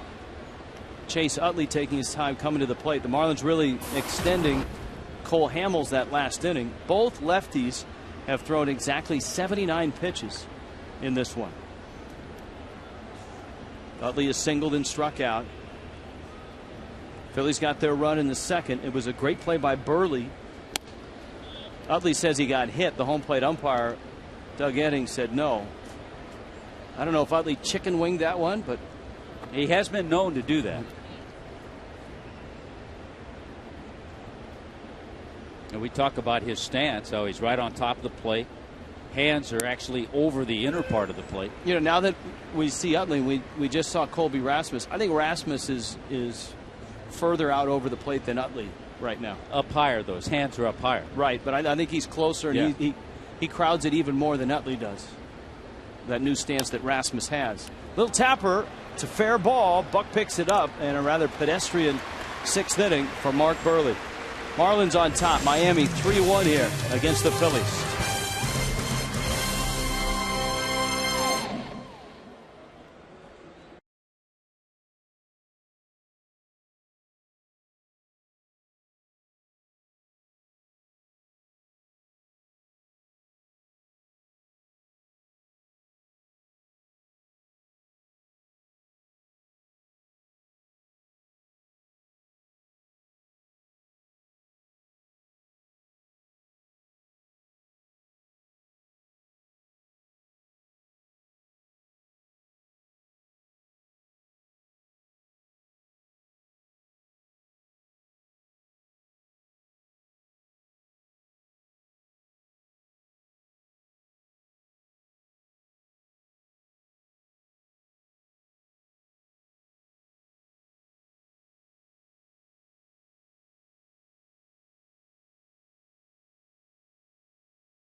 Welcome back here to Marlins Baseball as we go to the bottom of the sixth inning. Rich has been talking about the Sports Illustrated magazine. I asked Giancarlo Stanton before the game had he seen it, and he said, "Is that the one with LeBron on the cover?" And I said, "Yes, I have it back there. I didn't know I was in this one." But he said it's neat to be in the same magazine with LeBron here on the cover. And there's some great pictures in here, too, including this one where you see the chiseled frame of Giancarlo with the headline on the story. As you see, Polanco there at third with his typical good defense. Name changer, game changer. Now, among the stories here in Sports Illustrated, it talks about a area code game in Long Beach, California, where Stan at the time was hitting only around 200 his junior year and was not even invited. In fact, a Stanton family friend had to go to the scout organizing the game to suggest, hey, using Stanton as one of the 200 players. It took 15 pitch batting practice to turn the scouts' attention to Giancarlo. Mike at that point hit 6 out and became the talk of that, and I guess you could say the rest is history. Guys? It's a good read, and he's turning into an incredible player. Not sure if they still do, but that field, Blair Field, used to be where Long Beach State played their home games. I'm not sure if they still play them there. Let's go down and we could ask. Now, Chase Utley went to UCLA, but he grew up in Long Beach. Yeah. So I'm sure he played many games there. Anybody that grew up playing baseball in Southern California played games at Blair Field in Long Beach. John Buck with 1 out. Hamels delivers. And Buck fouls it off his foot. And the count's 1-2. Mark Burley is on deck. Marlins got a run in the first on the Stanton home run, his 18th, 424 feet, and still rising when it smacked into the green wall in left center field. Buck goes down at a breaking ball. He is punched out a couple times in the ball game. And here comes Burley. And, you know, both pitchers were helped by terrific defense in the fourth. Burley was up with runners at the corners and 2 outs. He hit a ball off of Hamels' leg. He pulls that one foul.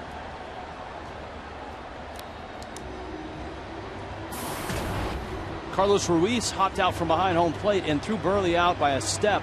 That was a great reaction play by Ruiz. And the half inning earlier, Burley smothered a ball on the mound and started a 1-6-3 double play against Shane Victorino. And that came with a runner at third base. That ended the inning. That saved a run as well.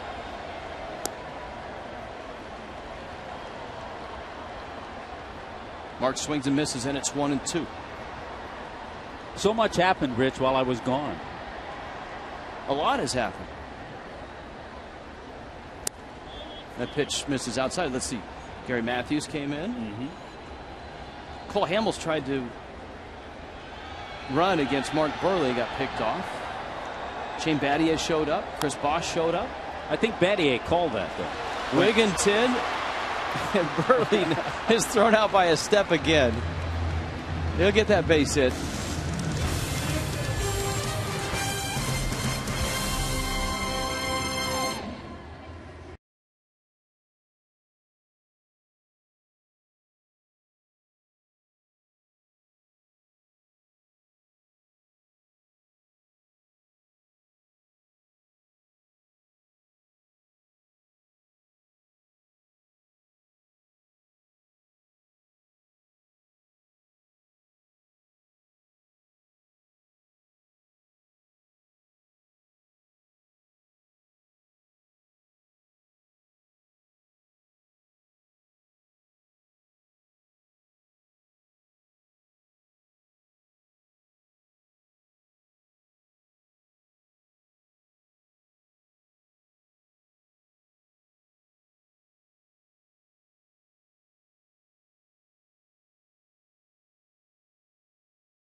from the Phillies that have led their team in hitting. Tim McCarver did it in 71. Bo Diaz in 92. Mike Lieberthal back in 03. Carlos Ruiz right now. Just as the Phillies are depending on Carlos Ruiz, you too can depend on Just for Men. A lot more names than I would have thought of.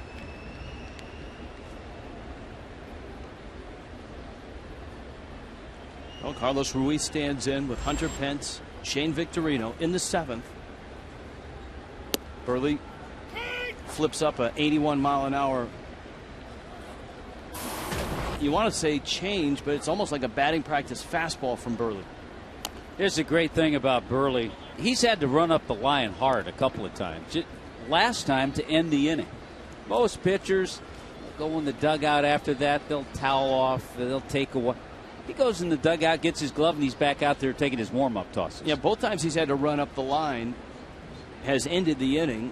And you're right. He's always up there ready to pitch before the commercial break is over. And he was again in both those cases. And I think it's a part of his game that's probably not talked about a whole lot. Off the end of the bat, Stanton over, makes the catch.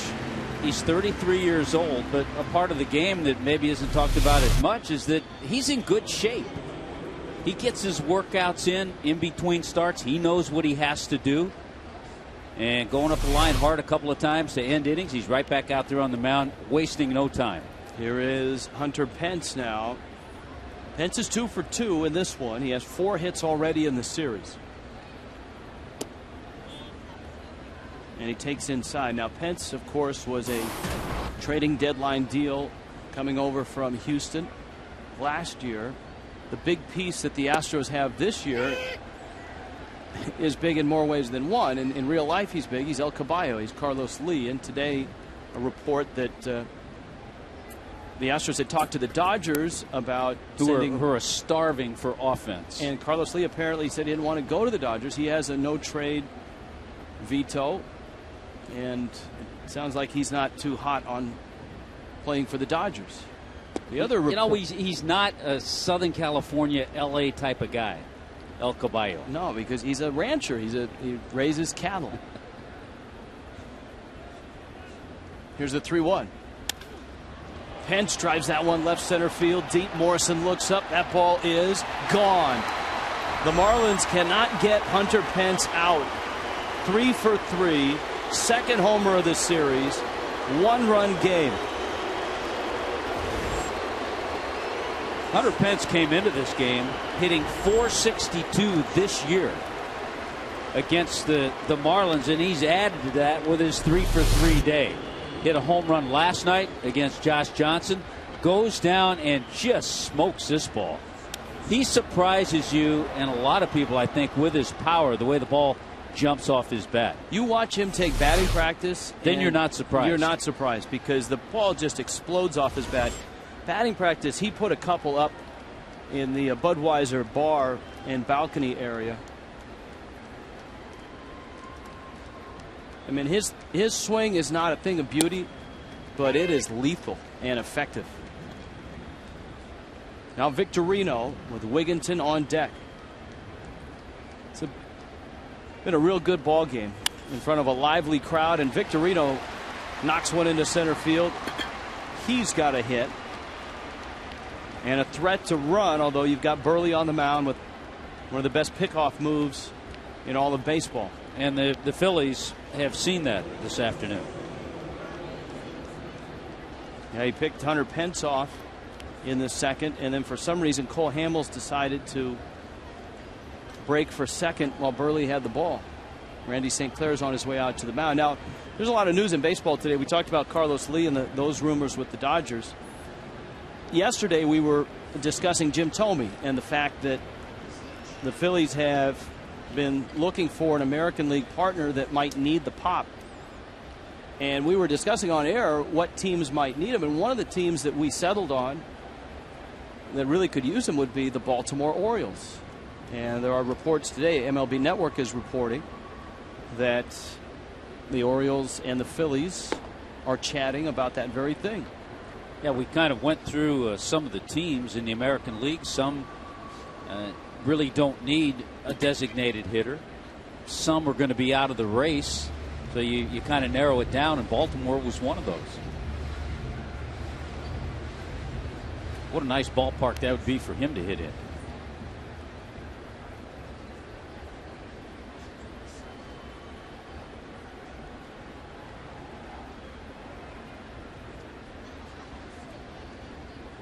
Throw to first. Now, FoxSports.com, Ken Rosenthal and John Paul Morosi are reporting, and this is contrary to what we read earlier today, that Carlos Lee right now has told the Astros and reporters that he is still deciding as to whether to accept the trade to the Dodgers. Apparently, the principles and the names have already been agreed to. It's pending Carlos Lee's approval. That from Ken Rosenthal and John Paul Morosi of FoxSports.com. The next question would be, would the Dodgers play him at first base or in left field? James Loney really offensively is not supplying the Dodgers with much, so I would guess first base.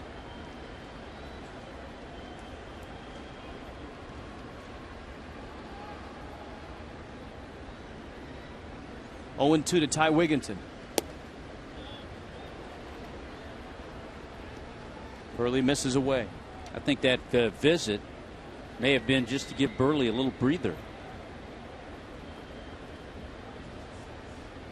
Marlins bullpen in action. Ty Wigginton at Joe Robbie, at Sun Life, at Pro Player. Hit 7 home runs and hit .333. He loved it there.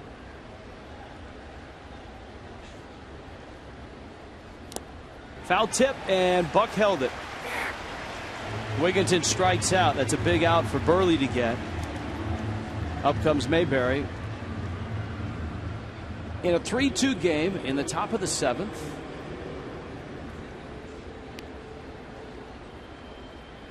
Our JM Lexus game reset. Marlins getting their first 2 runs by Giancarlo Stanton's bat. A solo homer, an RBI single. Justin Ruggiano sacrifice fly. And Hunter Pence has been heavily invested in the Phillies' 2 runs. Pence a single in that second inning that moved Carlos Ruiz up, who scored on the sacrifice fly by Shane Victorino, and then Pence homering here in the 7th.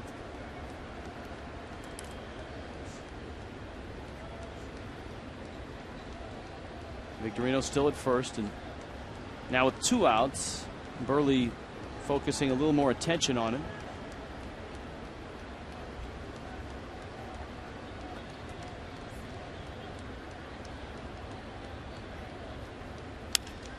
That ball's driven to left field. Morrison is over for it and is there, and he makes the catch. Phillies get 1 back on the home run by Pence, his 2nd of the series. 3-2 Miami.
.com/Marlins. Follow the Marlins at twitter.com/Marlins. 3-2 ball game. Cole Hamels has lost only 3 games all year. He's 10-3. 2 of those 3 losses are to the Marlins. Jose Reyes is 2 for 3 in this ball game. And he takes a fastball up. Reyes to be followed by Hanley Ramirez and Giancarlo Stanton in a 1-run Marlin lead after the 7th inning stretch.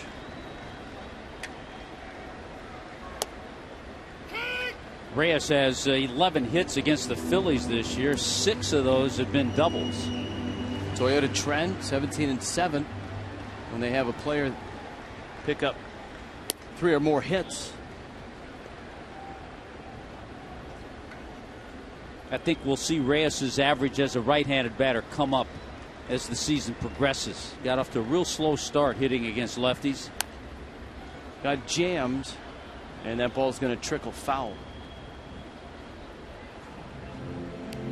Counts 2-2. There are your splits versus lefties as a right-handed hitter. He's at 239. And you know what? Coming into this season, lifetime against lefties, 305. So you know somewhere along the line, some left-handers are going to pay the price. Against Hamels, he's over 360 in his career. In a big sample size, too. Yes. Well over 40 at bats. 3-2 coming. And Hamels wins this battle with a lot of zip on that fastball. Reyes swings and misses. I think this was a chance where you may have seen Hamels go with the changeup, but he still has a live fastball and a good one there to get Reyes.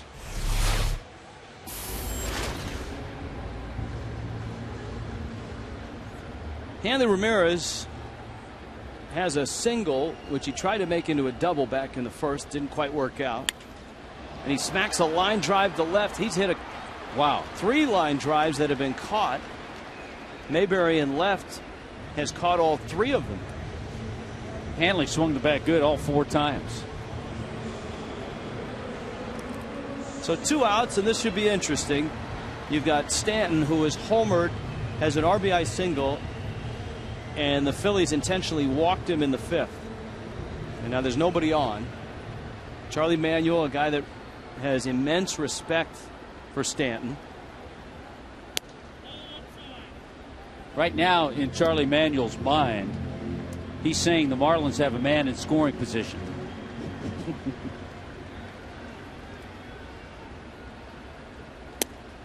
They have the shift on.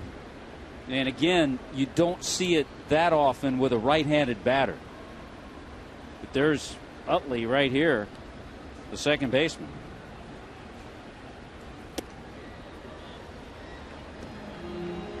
Hamels cut that one in, and it's 2-1.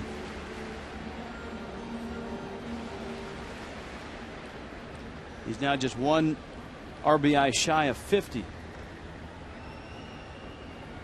This is game number 77. So still 5 games away from the halfway point if you include this one. Carlos Beltran leading the league with 60 RBIs. Picked up his 2000th hit last night in St. Louis. Stanton gets the bat around and fouls that off. I cannot imagine a scenario that has Stanton in the home run derby and not on the all-star team. If you look at the he is the Marlins all-star. Absolutely. If you look at the Marlins roster, he's the guy that jumps out. 2-2. And if this were late May, you might be able to include an Omar Infante on that list.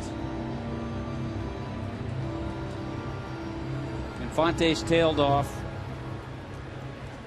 There's some other second basemen that are deserving as well. Brandon Phillips having a pretty good year. Dan Uggla's really dropped. He's the people's choice right now as far as the voting. And our favorite, Jose Altuve, who's got an injured hamstring right now. Stanton got a piece of that, or did he miss it? Apparently missed it. So he strikes out. The Marlins go in order. And it's a one-run ball game. Miami on top.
Mark Burley started this one, and he was dealing. He worked a 1-2-3 first inning. Giancarlo hit a laser beam that almost went through the green wall, and the Marlins were off and running, 1-0. Not so fast.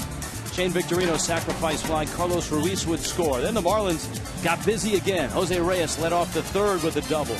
Giancarlo Stanton again into center field, an RBI single. And the Marlins back on top by a score of 2-1. Then the running game took over. A double steal in the fifth with Reyes and Stanton behind him. Justin Ruggiano with the bags loaded just missed a grand slam. He settled for a sacrifice fly, 3-1, but then Hunter Pence, his second homer of the series. That against Mark Burley. That came in the seventh inning, and it's the end of the line for Burley. Mike Dunn out of the Marlins bullpen. Dunn enters. And he takes over. He gets the number 9 spot. That's going to be the pinch hitter, Hector Luna. So Hamels will be out of the ball game at the same time that Burley is out of the ball game. So Hamels can't win it. Burley can't lose it. But certainly the outcome still in doubt. A one-run game. Hector Luna is probably a little disappointed he didn't get up to face Mark Burley. He is 6 for 8 in his career. And the former Fish takes a strike. You can see the confidence all of a sudden, Rich, that Ozzie and his staff are gaining in the job that Mike Dunn has done. And I know you look at his last few outings, you had a great conversation with him before the game about things that he worked on, and it's great to hear when a player goes down and works on specific things. Dunn had an appearance down in the minor leagues that was a little over 3 innings, and he knew he was going to be in there for a long time. The 0-2 pitch. To left, Morrison is in, and he makes the catch. And Mike said, and Mike's a max effort guy. When the Marlins got him, and when we saw him last year, he came in, he threw the fastball hard, he threw the slider hard. He knew that he had to last more than 3 innings, so he said, I wasn't max effort. I went out there, relaxed, and just tried to pace myself. And what he found was his command. All of a sudden, he could command his pitches. And at the end of that 3+ inning effort, he said, he thought to himself, if I could pitch like that all the time, just think how good it would be. And he realized that he'd been pitching to velocity, in his words, instead of pitching to command. Pitching to control. And what he's had and what has really stood out since he's been back has been command. And it's a great concept that a lot of young pitchers are groomed on max effort 1 inning. And you never really learn how to pitch that way. So that's a great example of Dunn learning how to pitch a little bit because he knew he had to go 3 innings in that game and really turning things around. And pitchers know, hitters know, players know their strengths and their weaknesses. And Dunn said his weakness this year, quite honestly, was he couldn't throw his breaking ball for strikes, so everyone just sat and waited for the fastball. That one caught by Hanley Ramirez. Rollins robbed of a hit. Hanley saying, you know what, I've hit a few balls hard this afternoon. I think I'm going to rob somebody else, and it was Jimmy Rollins that time. Good reactions and a well-timed perfect leap. And every time he gets a ball like that, I think back that day at Roger Dean, you and I were watching. I was thinking the same thing. A spring training game, someone hit a line drive just like that, and it was over Hanley's head, probably about 2 feet over his head, and he did not move. The ball went right over his head. By the time he raised his glove up, it was in left field. And you and I looked at each other like, this is going to take a while. He did assure everybody, though, after the game that when the season starts, I'll make that catch. And he has. Polanco. He's been a tough out this year for the Marlins. Though he is 0 for 3 in this one. He lined out to Morrison and left his last time up, and Dunn with a count 0-2.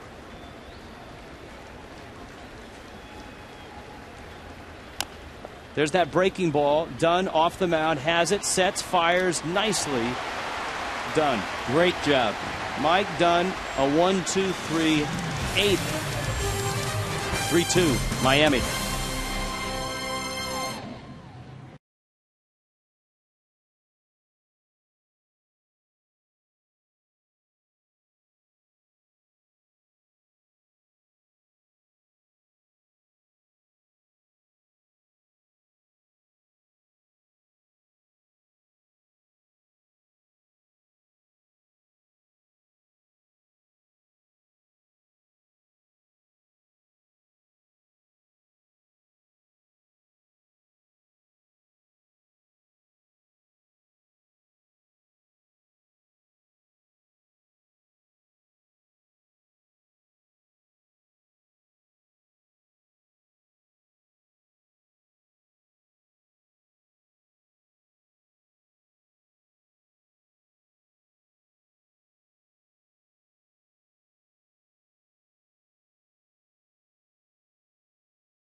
To win 4 tickets and a Fiesta Suite for an upcoming game at Marlins Park, just go to your local participating retailer and look for the Corona Light display for details on how to enter and win.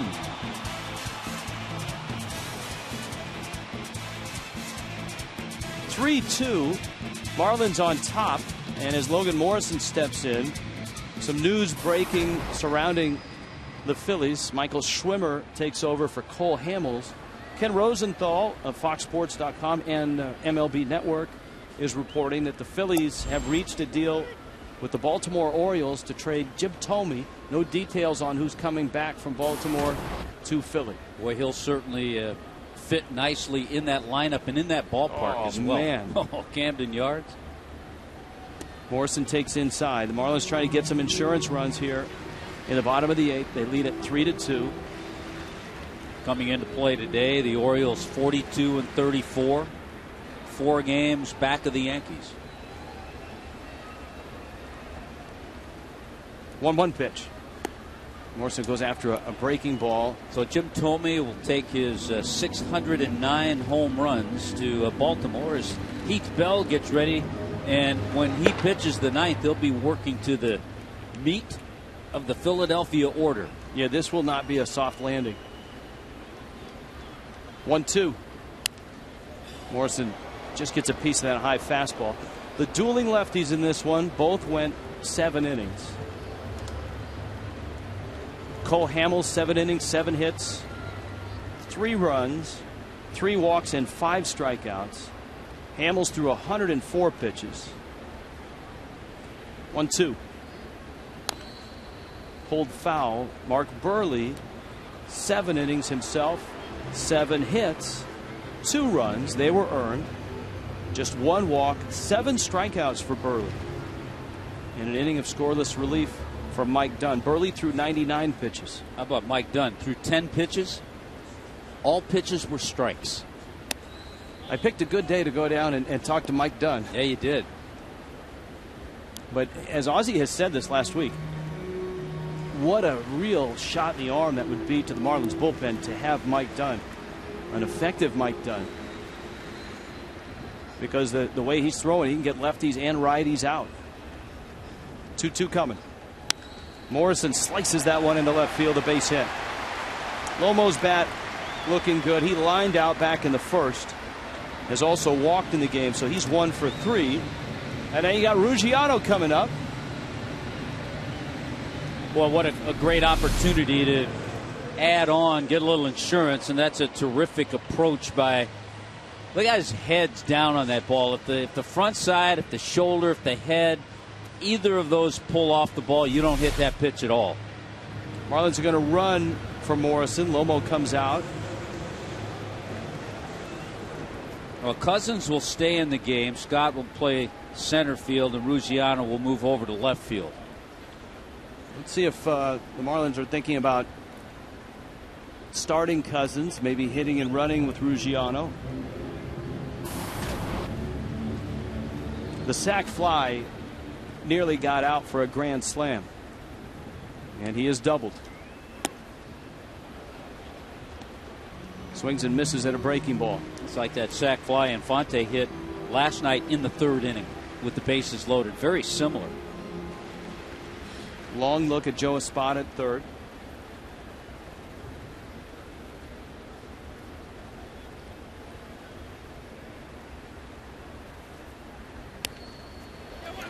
Good bunt. And Ruggiano is thrown out.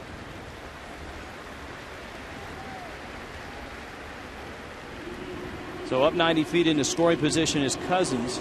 And you give Omar Infante and Gabby Sanchez a chance to tack on a run. Can't say enough about Justin Ruggiano and the things he's been asked to do, and he just continues to be successful. Asked to drop down a sacrifice bunt, drop down a beauty right there. Need a sacrifice fly, he'll give you that. You need a great play in the outfield, he'll give you that. Marlins could use a base hit here, and they'll see if Infante can give them that. Fastball up and in. Antonio Bastardo in the bullpen.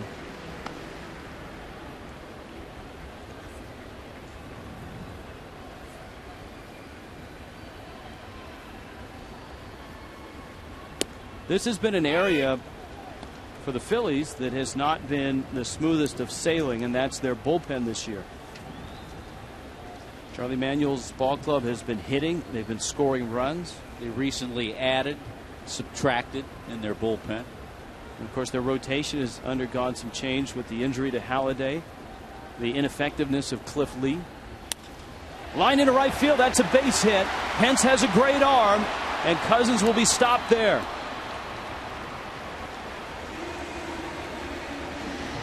Hunter Pence was not playing deep at all. And with the ball hit on a line, Cousins really had no chance to score. No chance at all. Pence got to that ball in a hurry, charged it well. The only hope was that maybe there'd be a tricky hop, he'd bobble it, but not the case. Charged it, made a strong throw. He had that ball before Cousins was at third, and alertly Joe Espada holding Cousins. It's not often in a course of a game you get a chance to redeem yourself as a hitter. But here's an opportunity for Gabby Sanchez. First and third, one out. And he hooks a ground ball foul. Gabby was up with a runner at third and one out in the fourth, and he popped out to short. John Toohey, too. You all right? Had a baby. It's one of the bravest cameramen in all of baseball. He also leads, I think, all cameramen in that range factor. UZR. Yeah. Ultimate zone rating.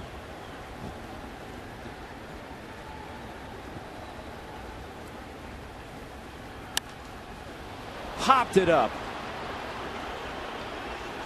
Utley makes the catch.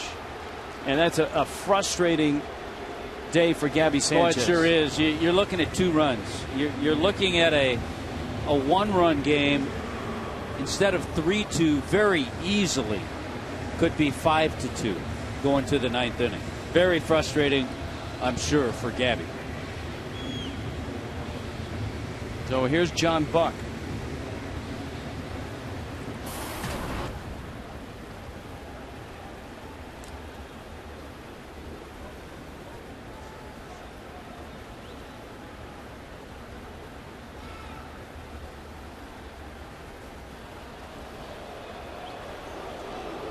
Cousins at third base.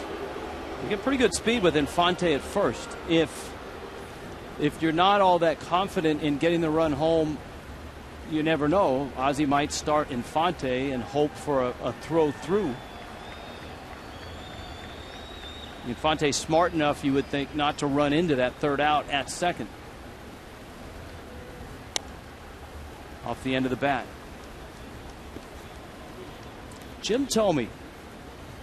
Ken Rosenthal reporting that the Phillies have traded Thome to Baltimore. Thome, though, may be needed to pinch hit in this ball game. He's got a bat in his hand, Tommy. This is an interesting. Usually when you see the report, you don't see the player. No.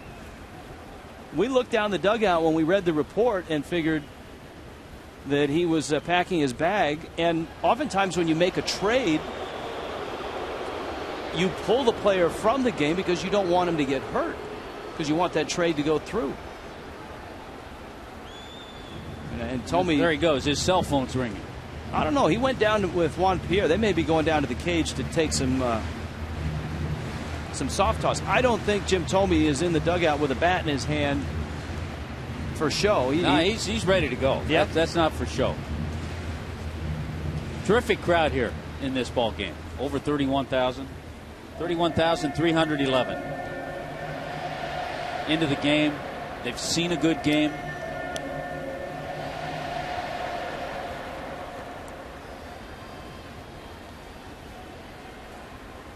Counts 0-1 on John Buck.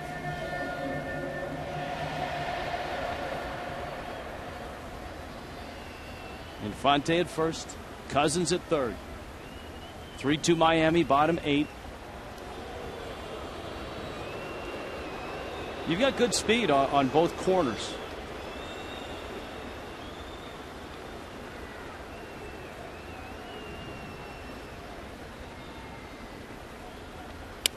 Buck, a ground ball. Polanco slides on a knee, gets the out at second. That's why he won a Gold Glove last year. The Marlins failed to get the insurance run. Heath Bell in with a 1-run lead in the 9th.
The Clevelander shot there. People's gas. Miami 8.5 back. The Phillies 10 back. The Marlins winners last night. And a 1-run lead here into the top of the ninth. Heath Bell in. And in Atlanta, the Braves with a 7-4 lead over the Nationals. But Heath Bell, these are the games with a 1-run lead. He works so much on adrenaline that he's got all the adrenaline going, but the bottom line, he needs to keep that fastball down, which we've seen him do when he has success, and also show that he can throw that breaking ball for a strike. We've also seen some outings where he's used his changeup too. Well, he does not have any room for a bump in the road. Scott Cousins does stay in the ball game. He's in center. Ruggiano moves over to left. No margin for error. A 1-run lead, and as Tommy pointed out, the teeth of the order: Utley, Ruiz, and Pence. First pitch fastball is a strike. 95 miles an hour.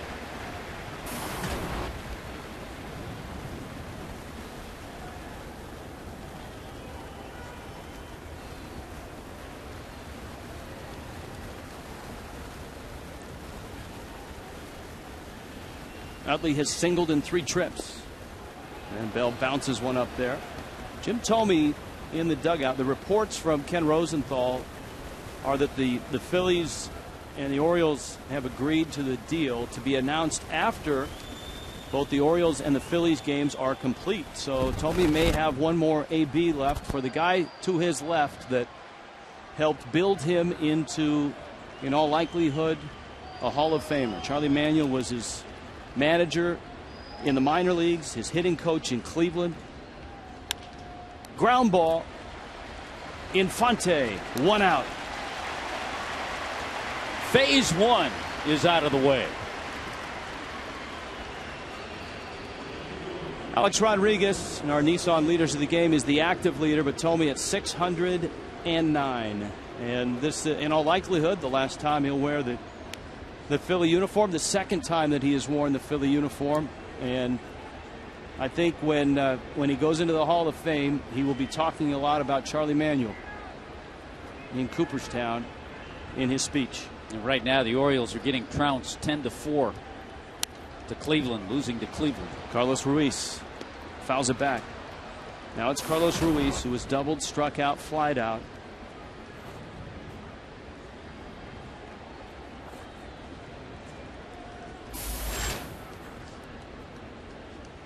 Hunter Pence is on deck. Talked about Ruiz already establishing a career high with 11 home runs.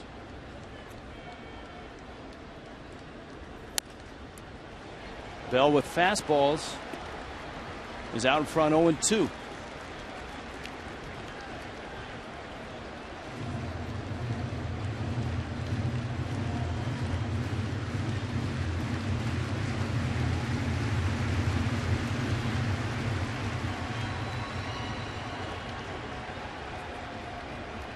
Over 31,000 here on a Saturday afternoon in Miami to watch the Marlins and the Phillies. Ruiz digs in. Drives it into right center field. That's going to be trouble. Into the gap and to the wall. Cousins picks it up, and Ruiz arrives at second. To the chance of Chooch, and now Bell has to get Hunter Pence. I think some of the Philly fans that are here, that's the Chooch chant, but then the Marlins fans trying to outdo that with the boos. But I think what Chooch did there, he adjusted really well to the fastball. He was late on the fastball prior to that, and Bell came back with the fastball again. And it was up, about belt high. As soon as he gets it up a little bit, that's when it's more hittable. A little more speed. Mike Fontenot goes into pinch run. So Fontenot is at second, and now here is Pence. Singled, homered. Victorino on deck. Bell splits the plate with a fastball.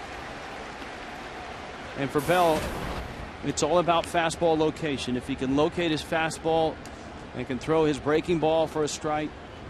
He is so much more effective.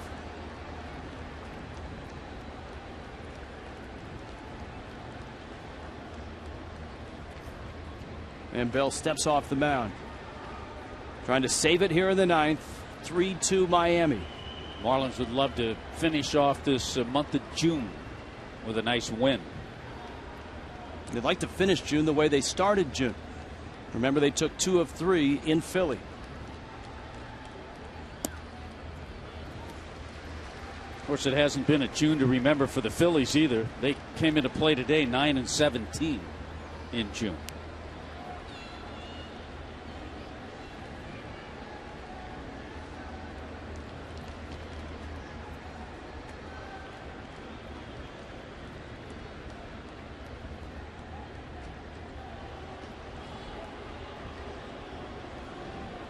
That's okay. Just show him a little attention.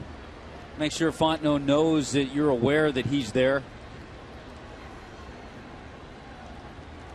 Outfield deep for Pence. He homered last night. He is homered today. 96 miles an hour. There's a little extra on that one. But again, location. 96, but away, right on the black.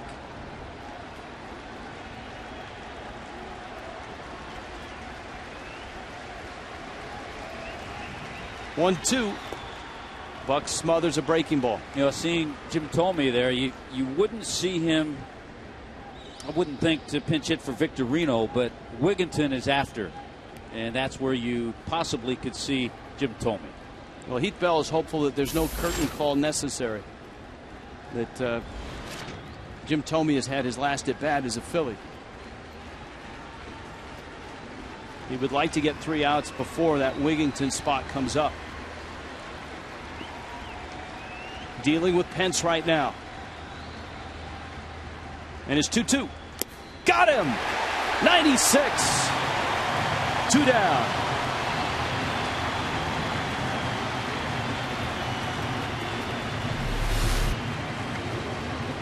Again, 96, but again on the outside part of the plate, just a perfect pitch.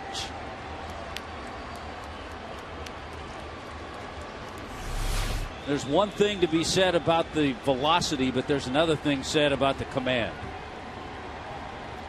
Now Victorino. Fontenot still at second.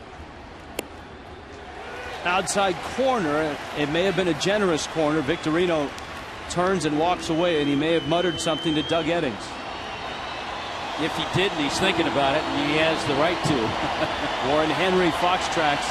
Marlins got a break. Let's see if they can take advantage of it.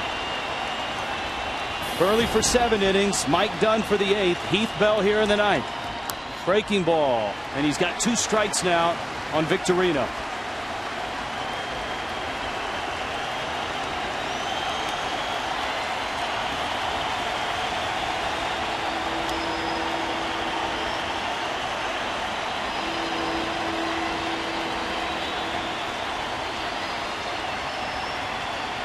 You can hear this place come alive now. Bell is 0-2. The tying runs at second with 2 outs in the 9th. Just got a piece, and he's throwing 96, Tommy. It's as hard as we've seen him throw all year. Yeah, and the key here, again, though, to just reiterate, he's located. And this is a great scene. This crowd coming to life.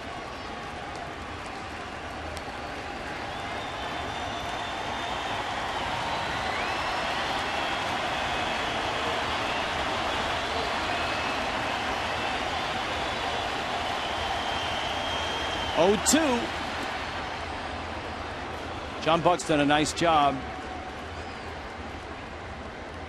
keeping that ball in front of him.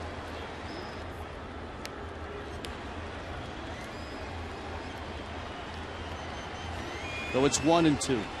Wigginton is on deck, but of course Thome and Juan Pierre are both in that dugout as pinch hitting possibilities. Bell trying to end it at Victorino. Fontenot, the pinch runner, at second. 1-2 coming. Ground ball. Reyes in the hole. Long throw. Got him. Ball game. Heath Bell shuts the door.